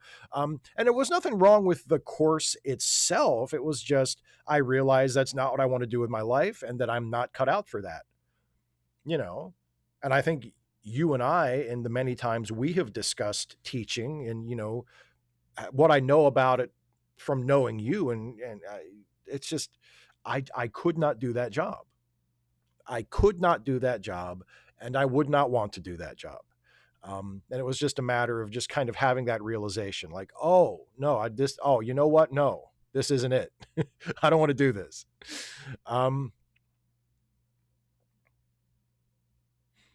Geek says, Russell is referring to me. I rage when I play Fortnite and Marvel Rivals. Russell doesn't have to take me seriously if he doesn't want to. Do you like eat your hat?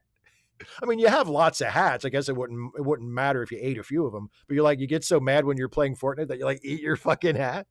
I don't know. That's kind of funny. 255 AD says, is everyone who's afraid of Antifa a fascist, or are some of them just propaganda susceptible centrists? No, I would buy that second one. I think some of them are just propaganda susceptible centrists or doofuses. Yeah. Don Quixote says, nothing against other channels that do, but have you ever thought about selling merch to promote the channel? I've thought about it, but I'm not sure what the merch would be. I mean, I've had a couple of ideas over the years for t-shirts, but I've never really, seriously pursued it. And it's something, it's always just kind of a fleeting thought. Like, it comes into my brain and I'm like, oh, maybe I could do that. And then it just goes away and I get back to making the videos.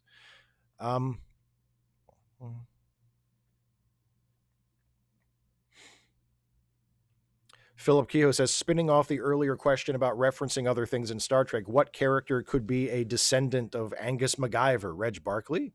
Tilly? It would have to be, I mean, if you're going for a specific MacGyver connection, you'd want like a problem solver. So one of the engineers, yeah, maybe O'Brien or Scotty or Geordi or, Tilly. I think Tilly might be a good MacGyver descendant, sure.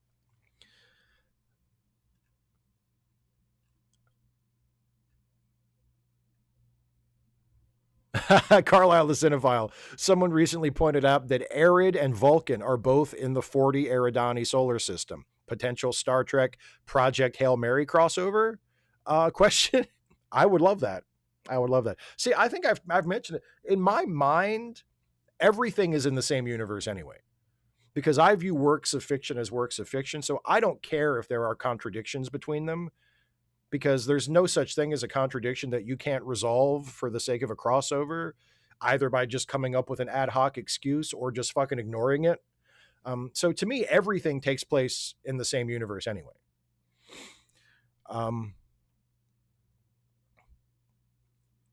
255 AD says, in my question, I thought about saying it's uncontroversial to say everyone who supported the Confederacy is morally reprehensible, but I'm not sure that is uncontroversial in the US. It depends on who you're talking to. There are certain circles, I suppose, where that would be controversial to say. There are people that are way too precious and way too reverent for, the bravery of the Confederate soldier and all that shit. But,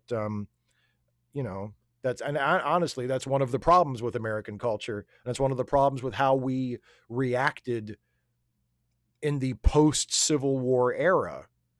in the 19th century, is that we did not come down hard enough on people who tried to frame the Confederacy and the Confederate cause in sympathetic terms. If we had, we might not be in as much, quite as deep a pile of shit as we are.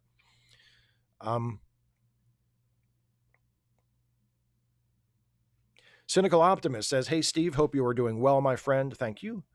Do you think ironically enjoying bad movies is a harmless, fun pastime, or at some point does it cross a line into bullying by laughing at something?"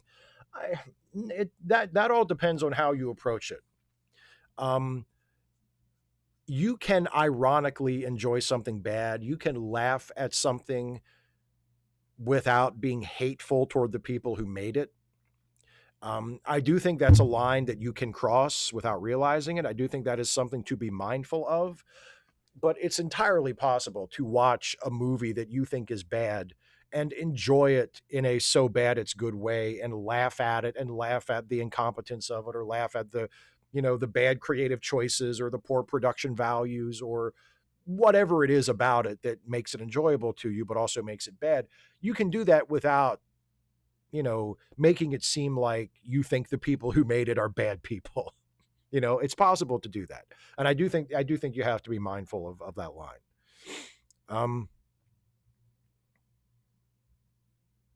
Steve Schmeling says, "I hated inserting young Anakin into Jedi 2. He didn't even look like he belonged. He looked like they used a wardrobe test." That's funny.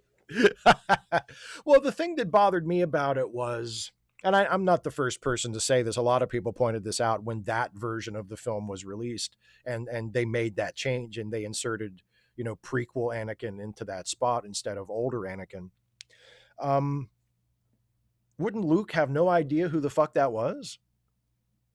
Like, it's in the original version, it's meaningful to Luke because Luke has just seen his father, as an older man. And he's seen him in his scarred, injured, version of Darth Vader. Like, he's just taken off the helmet and seen his father's face without the helmet for the first time. And then his father died, and Luke didn't have more than a few minutes with him, like, in that closeness.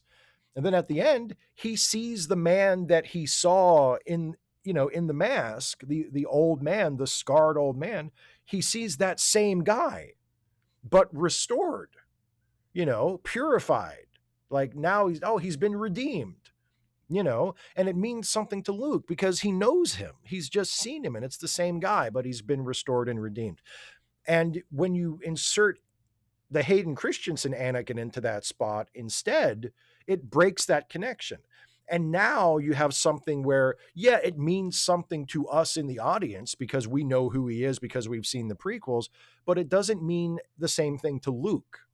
And I think it's much more important that that means something to Luke, and that it makes sense that it means something, that Luke is able to make that connection intuitively, and we can see that. That's way more important than making some kind of stitch between the prequels and the original trilogy.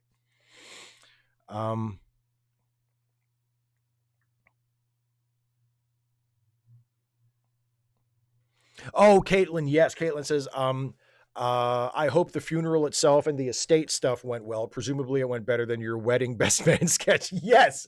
Okay. Well, the estate stuff is ongoing. So far it's gone well. I had to make an unanticipated run into town today to drop something off at the Register of Wills office because I forgot to give my lawyer something that they needed. So I had to kind of make an unscheduled trip, but it was literally, it was like half an hour out of my day. It wasn't that big of a deal. So the estate stuff is proceeding and it's fine. It's going to be a long-term thing, but no, the funeral itself, except for one thing, which I won't talk about because it involves family stuff and, but except for one thing, everything else went as well as it could possibly have gone. There were people came who had known my dad for his entire life. People were there who had known him since they were in elementary school together. And it was wonderful. It was wonderful to see people that I had never met or people that I hadn't seen in a very long time. Close family members who I was expecting to be there, and people who were, more distant family or friends who I wasn't necessarily expecting to see, but who came. It was wonderful. And then the actual graveside service where I got up and spoke, my speech went very well. I didn't say a whole lot. I only spoke for maybe 3 or 4 minutes. I had a good idea of what I wanted to say when I went up there, and I said it, and it went very well. I feel like it went over well with the people there. Yeah, so that, yes, it was much better than the wedding best man sketch. Yes. No, Dana, he didn't actually look like Regis Philbin. He was dressed like Regis Philbin.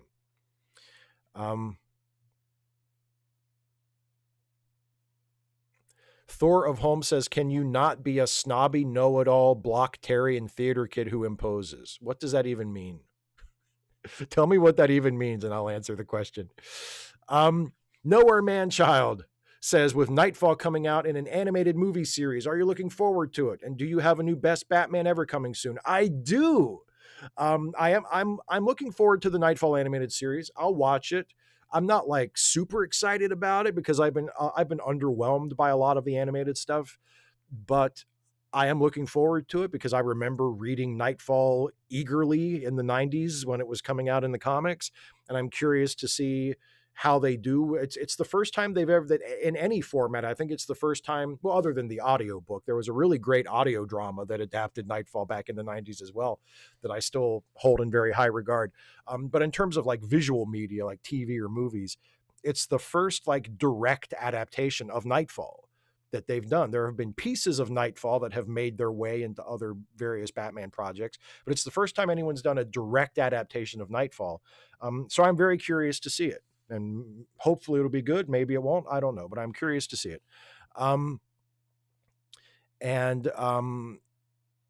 But no, I do have a new best Batman ever coming.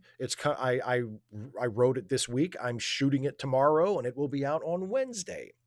And it is not about Nightfall, but it is about another also very important Batman story that just so happens to have been published 40 years ago this year. And I'll leave it at that. And if you know a little bit about Batman, you can probably guess what it is. But yeah, new best Batman ever coming out next week. Steve Schmelly says, make a t-shirt that says, I really wish you would if you can afford it. 255 AD says, why don't you sell Niners caps until Paramount sends you a cease and desist? Oh, you mean like the fucking douchebag who made that Axanar fan film? Yeah, let me do that. Let me use that fucking dipshit as a role model. 255 AD says, how would you react if they just said screw TOS continuity? Like, imagine they just kill off Spock or something. I would bloody love that. I would love that just for the eruption of fan rage. I would love it. I would fucking love it if they would kill off Spock. And just to see the fan rage, it would be worth it. I would love it. Ace Rumble says, are the decisions you make for your channel content affected at all by feedback or likes and views, or are you completely guided by your interests and creativity? I would say it's probably a 90-10 split. I am not completely immune to fan feedback. I'm not completely heedless of it. Like, if people make suggestions or if something I do seems to rub a lot of people the wrong way, or just it's something that a lot of people just don't get or don't, whatever, I am, perfectly willing and able to course correct. But most of the time it's what I want to do. I'll give you one example.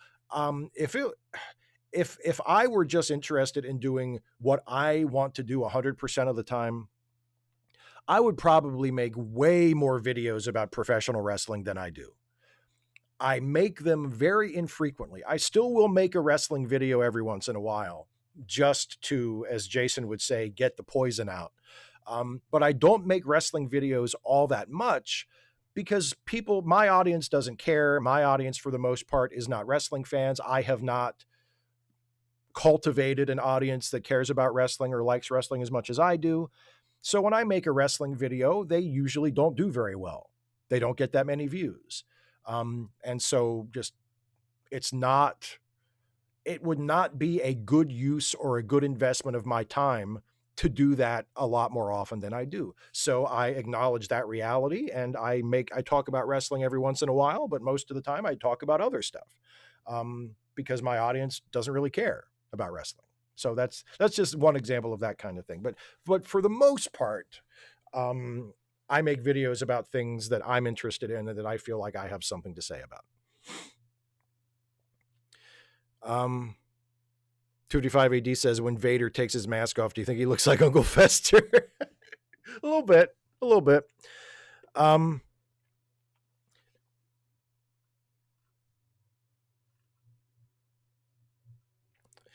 25 Bloodfang says, Dear Steve Shives, you are in my top 3 Superman and comic YouTubers. I think I like you. First off, I'm sorry about your father. He helped mold an intelligent man. Thank you very much. Part 2, why has Steve Shives not made a video about my adventures with Superman? I scanned social media and not a peep about it from you. How dare he give the cold shoulder? Part 2 continued. To my favorite current Superman. He can redeem himself by making a video about it. Please, I'm curious to know what you think about it. I will make a video about it at some point, possibly soon. But I think as I mentioned in the earlier part of the stream when I was answering the patron and member questions, I really, really like My Adventures with Superman. I think it's fantastic, and I will make a video about it at some point. I'm not like ignoring it on purpose. I really, really like it. Cast Iron Chaos says, best animated Batman adaptation, year 1, worst Killing Joke. They've adapted Death of Superman at least 3 times. That makes me skeptical about how good or bad Nightfall will be. Well, I agree with you that the version of The Killing Joke is probably the worst adaptation. I was not a huge fan of the year 1 adaptation. I felt like it was way too flat and literal, like they just literally just animated the comic book. There was nothing, there was no freshness. There was nothing that the adaptation brought to the table. It just felt very flat and very sort of perfunctory to me, and I was not a big fan of it. Yeah, I think they have adapted Death of Superman at least 3 times. At least 2 of them I thought were pretty good, actually. I think some of the Death of Superman animated features that they've made are some of the better ones they've done, I thought.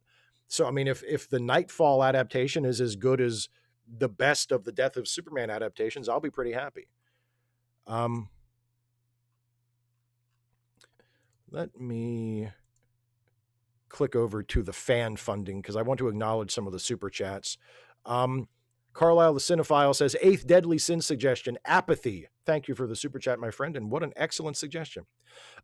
We got a member message from Brian Baker who says, what is a show that you would recommend streaming, either current or past, for me to watch other than shows I've watched 20 times? Oh, what's a good show? What's a good show to watch that you possibly haven't watched 20 times? I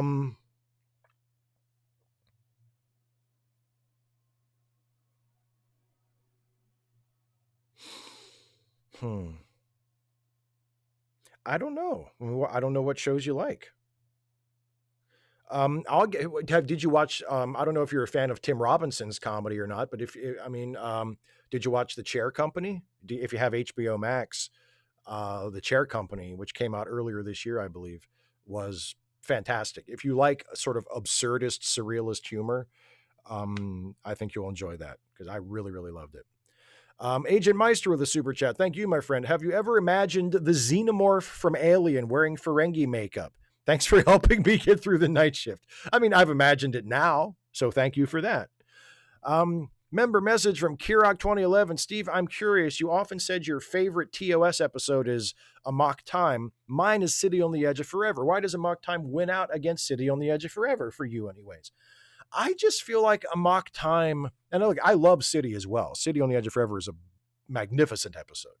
But for me, Amok Time is right in the sweet spot tonally of how I want Star Trek to be. Like, it's character driven.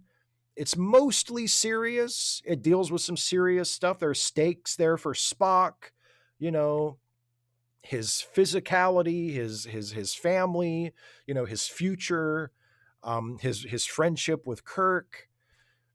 But also, like, it's so silly, you know, like it's this perfect combination of serious and earnest and just incredibly silly.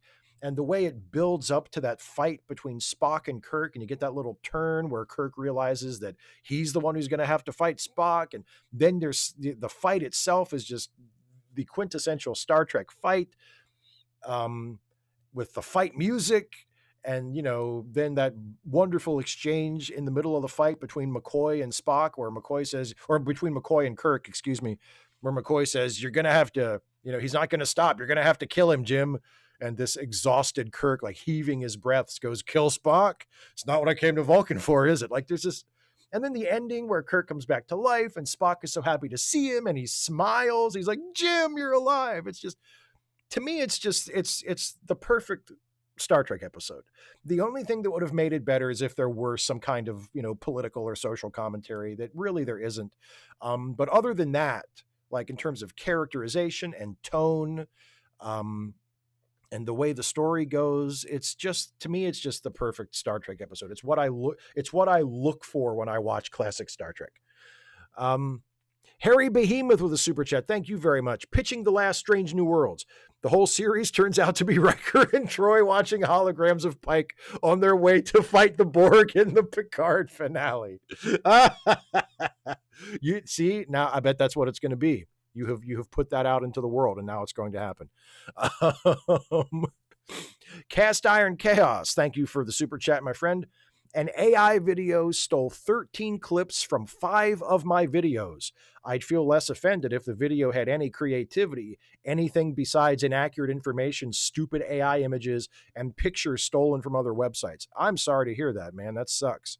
To my knowledge, I have not had that happen, but a couple years ago, I had this weird experience where someone took the audio from one of my videos and made an animated AI video, like, of me, or not exactly me, but like a me-like character with a synthesized, like an AI voice, but it was my words, and it was clearly based on that he literally just ripped my audio from my video and then mapped an AI voice onto it and then made an AI animation to go on top of it. Just made this AI version of a video that I'd already made. And then the really crazy part is he sent me a link to it and showed it to me like he expected me to be thrilled about it. And I was like, not only are you stealing my content, but you're remaking a video I already made with AI. And like, what part of this was I supposed to like? So I filed a takedown notice and got it taken down. And it worked. Like YouTube agreed with me and they took it down. Because what the fuck is that? Like, not only are you going to use my shit without my permission, you're going to use my shit without my permission to make a shittier version of what I already did? And then you're going to tell me about it like you expect me to go, oh, cool. Like, what the fuck are you thinking? Brian Baker says, can you read The Maltese Falcon, please? That possibility has floated through my head because after I did The Great Gatsby, I started thinking that maybe I would like to do something else like this. And I started looking at other public domain texts that might work for that. And The Maltese Falcon was on the list. I'm not saying I'm going to do it, but I'm saying I have also had the thought. All right, that's all the super chats for now. Thank you, everybody, for those. Let's see what else we have in the questions that I haven't dealt with.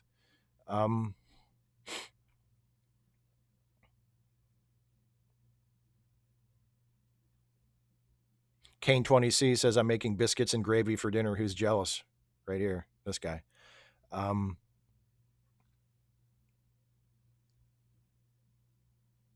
Oh, Caitlin, I did see that. Yes, the professor who killed himself in the UK. I did see that. Yes. Yeah, I didn't get a chance to read too much about it, but I saw the headline.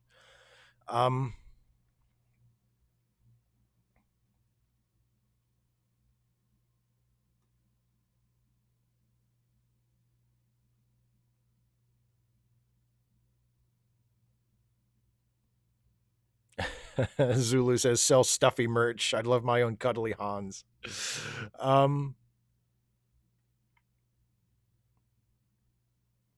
Sinister Intelligence says, do you think people would appreciate my models when I start selling them? Sure. Yeah. I mean, look, you do the amount of detail you put into those models that you show us, either when you give me links to pictures that I show on Askaways, or when you show them to us in the in like the patron and member hangouts every month. You do such a good job with those, man.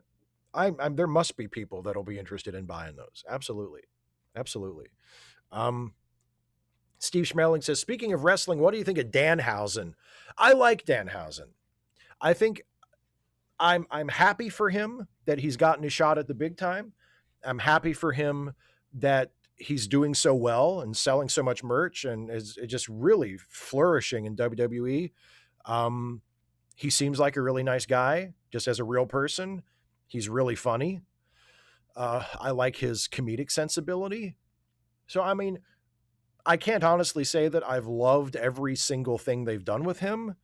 Some of it is a little goofy for me, but overall, I appreciate him and I'm a fan of his. And again, I'm really happy that he finally got his shot at the big time and that he's doing so well. And I wish him all the best. I do worry sometimes that because he is really good at the comedy, and I worry about this for Joe Hendry too. And Joe Hendry and Danhausen have kind of been paired together for some stuff lately, some of which has not been great.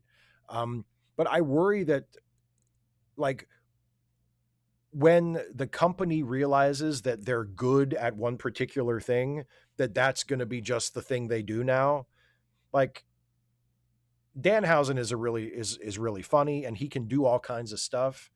And I worry sometimes that they will get so laser focused on just having him do this one thing, and that'll just be the thing he does, and he won't be able to live up to his full potential. And the same thing with Joe Hendry. I really worry about that when they have Joe Hendry doing like these concerts. Like, they keep putting him out there with a guitar to sing songs, and he's good at that, and he's funny, and he's a good singer. But at the end of the day, it's a wrestling show. Like, at the end of the day, it's a wrestling show. And I don't tune into the wrestling show. And I don't think most people who are long-term consistent wrestling fans tune into the wrestling show to see a wrestler who's just going to be singing or doing skits most of the time. Like, that's good for sort of seasoning. That's good as an additive. But that can't be the main thing that somebody does. It's not going to go anywhere. And I think there are lots of examples throughout the history of wrestling of that very thing. Of someone who gets over by doing something involving his gimmick that isn't directly related to wrestling, that is like another talent, and that's fine for a while, and it gives the people a reason to look forward to seeing them, but ultimately it ends up going nowhere, and then they wind up just, washing out or being just another person on the show, because ultimately that's not what wrestling is. It doesn't revolve around that. So I worry about that sometimes. But overall, in general, I'm a Danhausen fan. 255 AD says, how do you feel about my adventures with Superman doing a whole arc about Clark losing his powers? I find it really hard to get invested because he's getting them back. Well, yeah, but I don't think that doesn't bother me. I think it's been done well enough. Like, the story has been told well enough that the fact that the ending is a foregone conclusion doesn't bother me.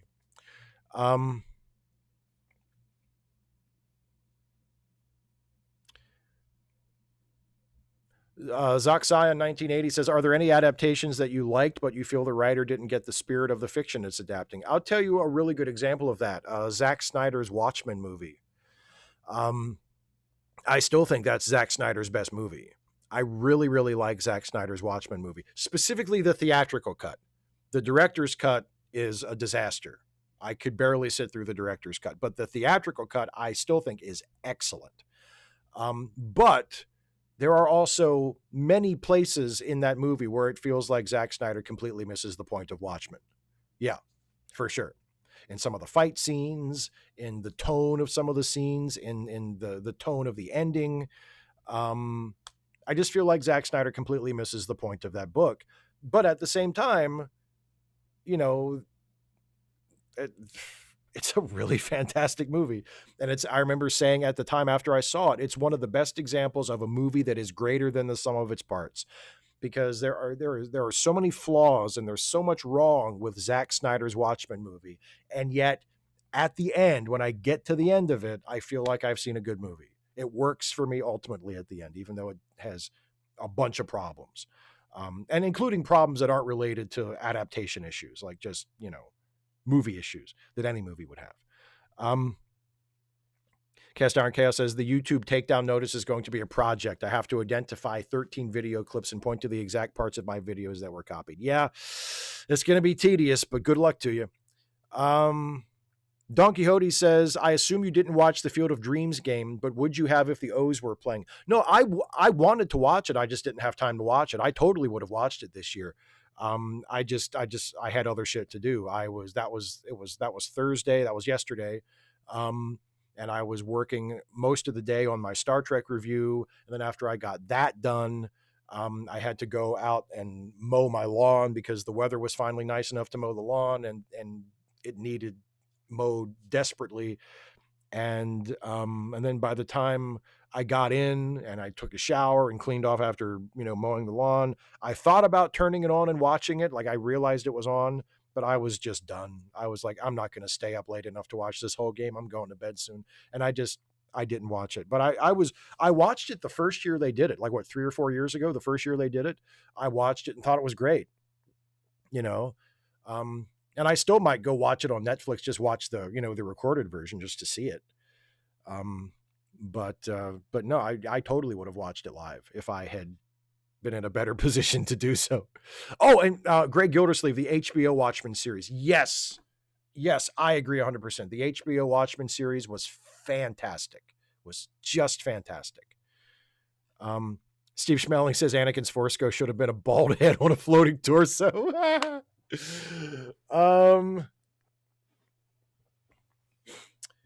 Kane 20C says favorite. Oh, this is a good one. Favorite James Cameron film: Terminator, Aliens, True Lies. All excellent choices. I don't know though. I mean, I know it's a cliche, but I might say Terminator 2. I know that's like it's the popular choice, but I really, really like Terminator 2. I like all those movies you listed as well, but I really, really love Terminator 2. It might be that one.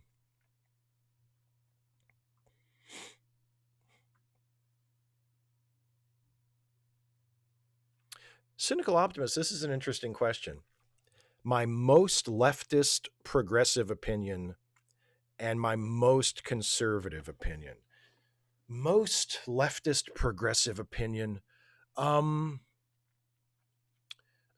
Probably just that we should completely disconnect the ability to have basic needs for life from the ability to have, generate income from our labor. Like, I feel like necessities of life, like food, shelter, clothing, and even beyond the basic necessities to things like education and transportation and communications and connectivity and all that stuff. Basically, all the things you need to survive and to function in society. I feel like everybody should just have those. Like, you shouldn't have to pay for it. You shouldn't have to work for it. You should just have those. That should be the floor of our society. Everybody gets those. Everybody gets a place to live. Everybody gets food and clothes and medical care. Everybody gets an education. Everybody gets a form of transportation. Public transportation is fine, but everybody gets access to a form of transportation so they can travel and go places they need to go or want to go. And everybody has access to mass communication so they can stay in touch with people, or they can, be on the internet or whatever. I just think those, you shouldn't have to pay for that. There shouldn't be any such thing as a medical bill that you have to pay at point of service, or an electrical bill or whatever like that. Everybody should get that stuff. My most conservative opinion is, I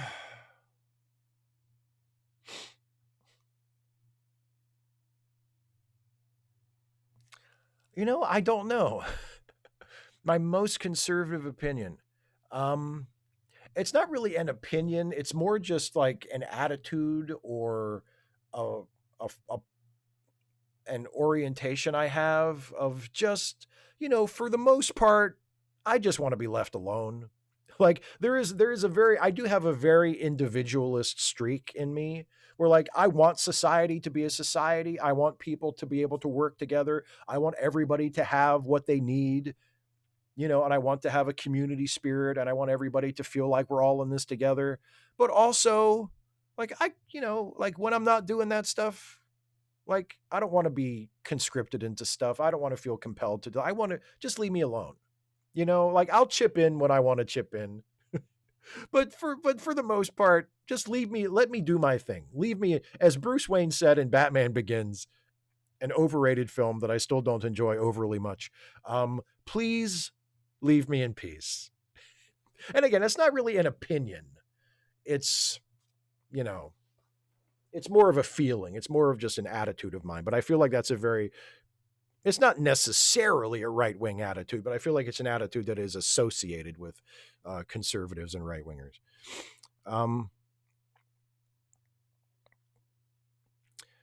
Simon Moody says, have you or Dana watched Faulty Towers? If not, it would be a great and short possibility, a good breath of fresh air before another long run. I don't know if Dana, have you watched Faulty Towers? I've watched it. It's been a long time, but I thought it was great. I thought it was hilarious. I don't know if you've ever watched it or not. Cyclops was right, says Peanut Hamper, great character or best character in the franchise. Maybe the best character on that show, but for me, that's a lower bar than it is for a lot of other people because I'm not really a huge fan of Lower Decks. But I think I will say I think it was the second Peanut Hamper episode. I think it was called A Mathematically Perfect Redemption or something like that. That's maybe the last Lower Decks episode that I really thoroughly enjoyed. I really liked that episode a lot. Probably not coincidentally, none of the regular characters were in it all that much. But I really, really liked that episode. And I thought Peanut Hamper was hilarious in that. So no, I like Peanut Hamper. Best character in the franchise? No, not even close. But a funny character and a good character. One of the better characters created for Lower Decks for sure.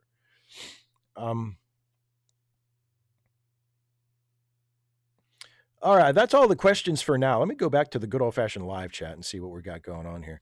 I just in time to see Power Ranger Donnie say, I have to go now. Thank you. I have a great weekend, and may the power protect you all. Save the Power Rangers. Thank you, Power Ranger Donnie. Thank you for joining us. Dana, you've never heard of Faulty Towers?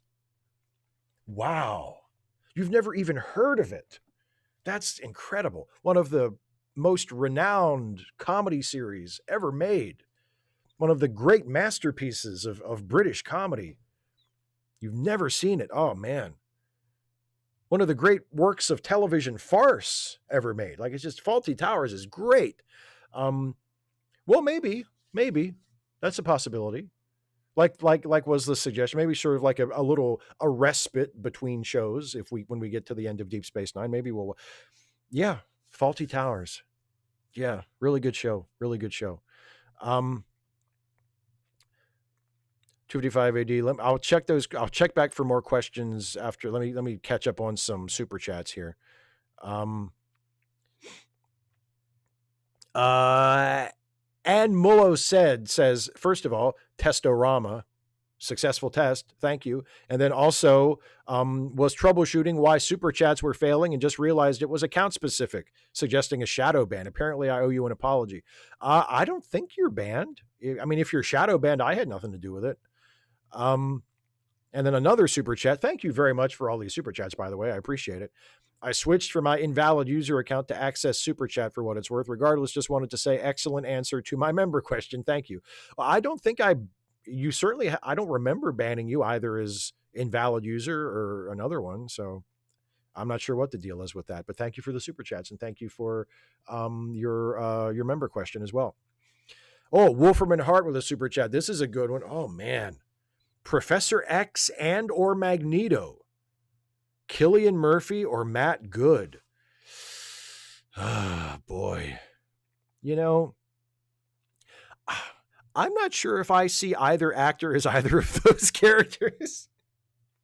But I am almost genetically incapable of choosing anyone over Cillian Murphy. Cillian Murphy is one of my favorite actors on the planet, so I feel like I have to go with Cillian Murphy for Professor X or Magneto or whoever else he wants to play, because I think he's fantastic.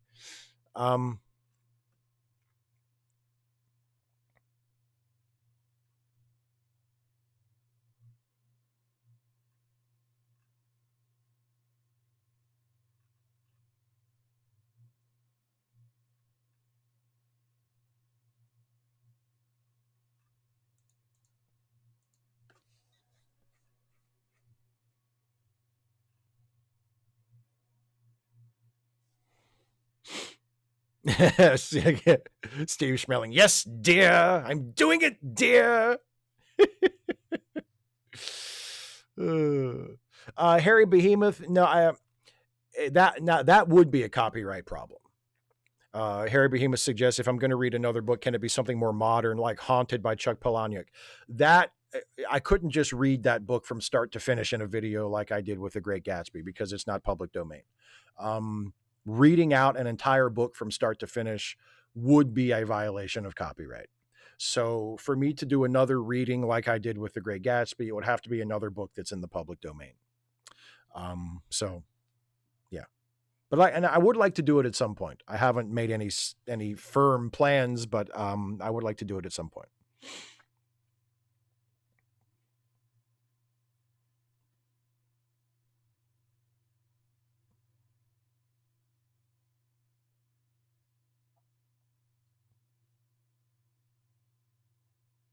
Steve Schmeling, Cillian Murphy as Mystique. That's funny. Cast Iron Chaos, it is in no way like that at all. Cast Iron Chaos says Dana never hearing about Faulty Towers is like Steve never having read the Silmarillion. It is in no way like that at all.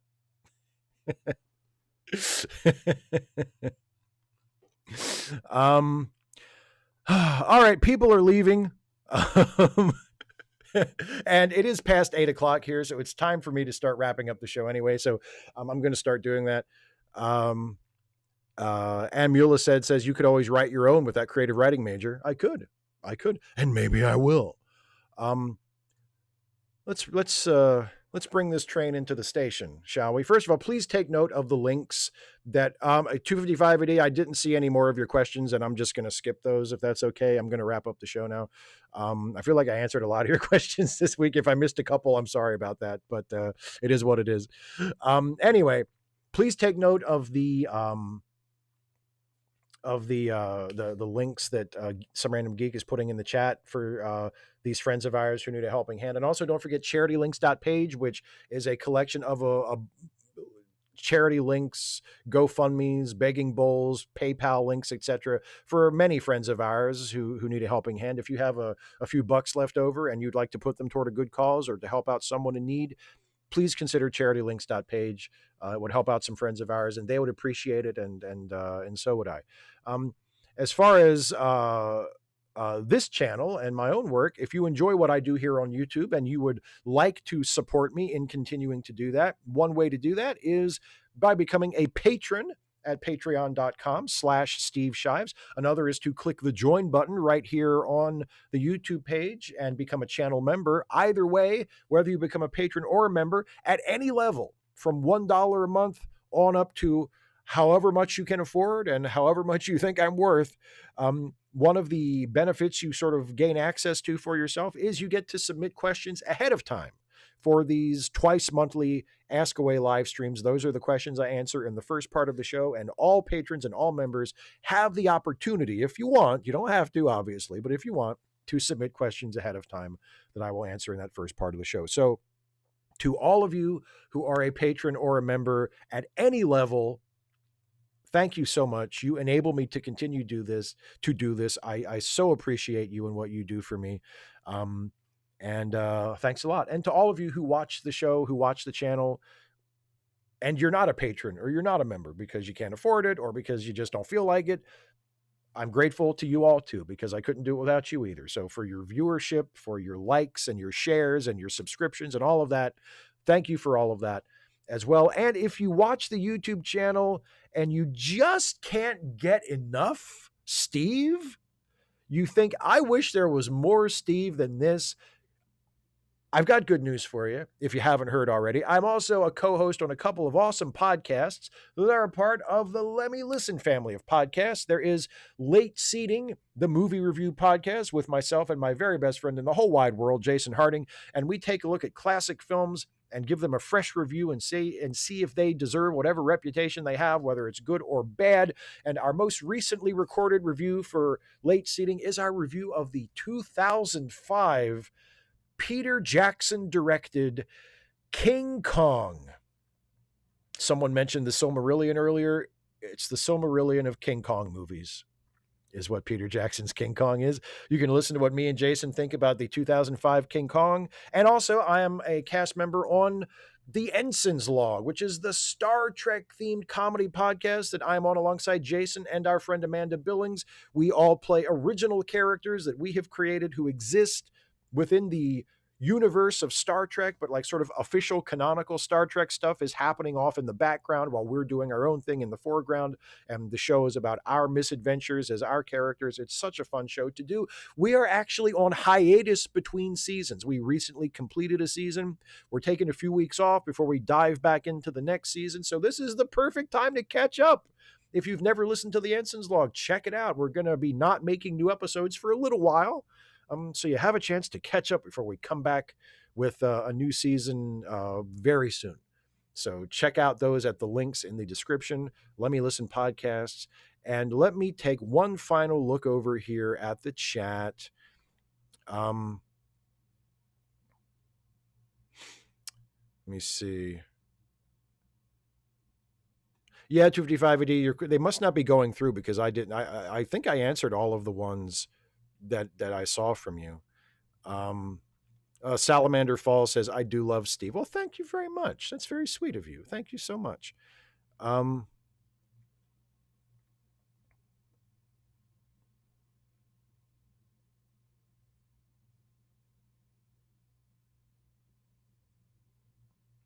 Brett Mouchard says, hi, Steve. My girlfriend has been a producer at WWE since 1998. We enjoy your backstage WWE videos. Well, thank you. That makes me feel good. I enjoy those too. Those videos don't get very good views. Like they don't get a ton of views, but I love writing them and I love performing them because I love wrestling, but I know enough about wrestling and I've been watching it for long enough that I know where all of the soft spots are to make fun of it. And I really enjoy those videos. So it's validating that someone who has actually worked on that side of the business finds something to enjoy in those as well. So thank you for that. All right. I believe that'll do it. Thank you so much, all of you, for joining me. Have a good night. Have a good weekend. And I'll see you next time. Take care, everybody.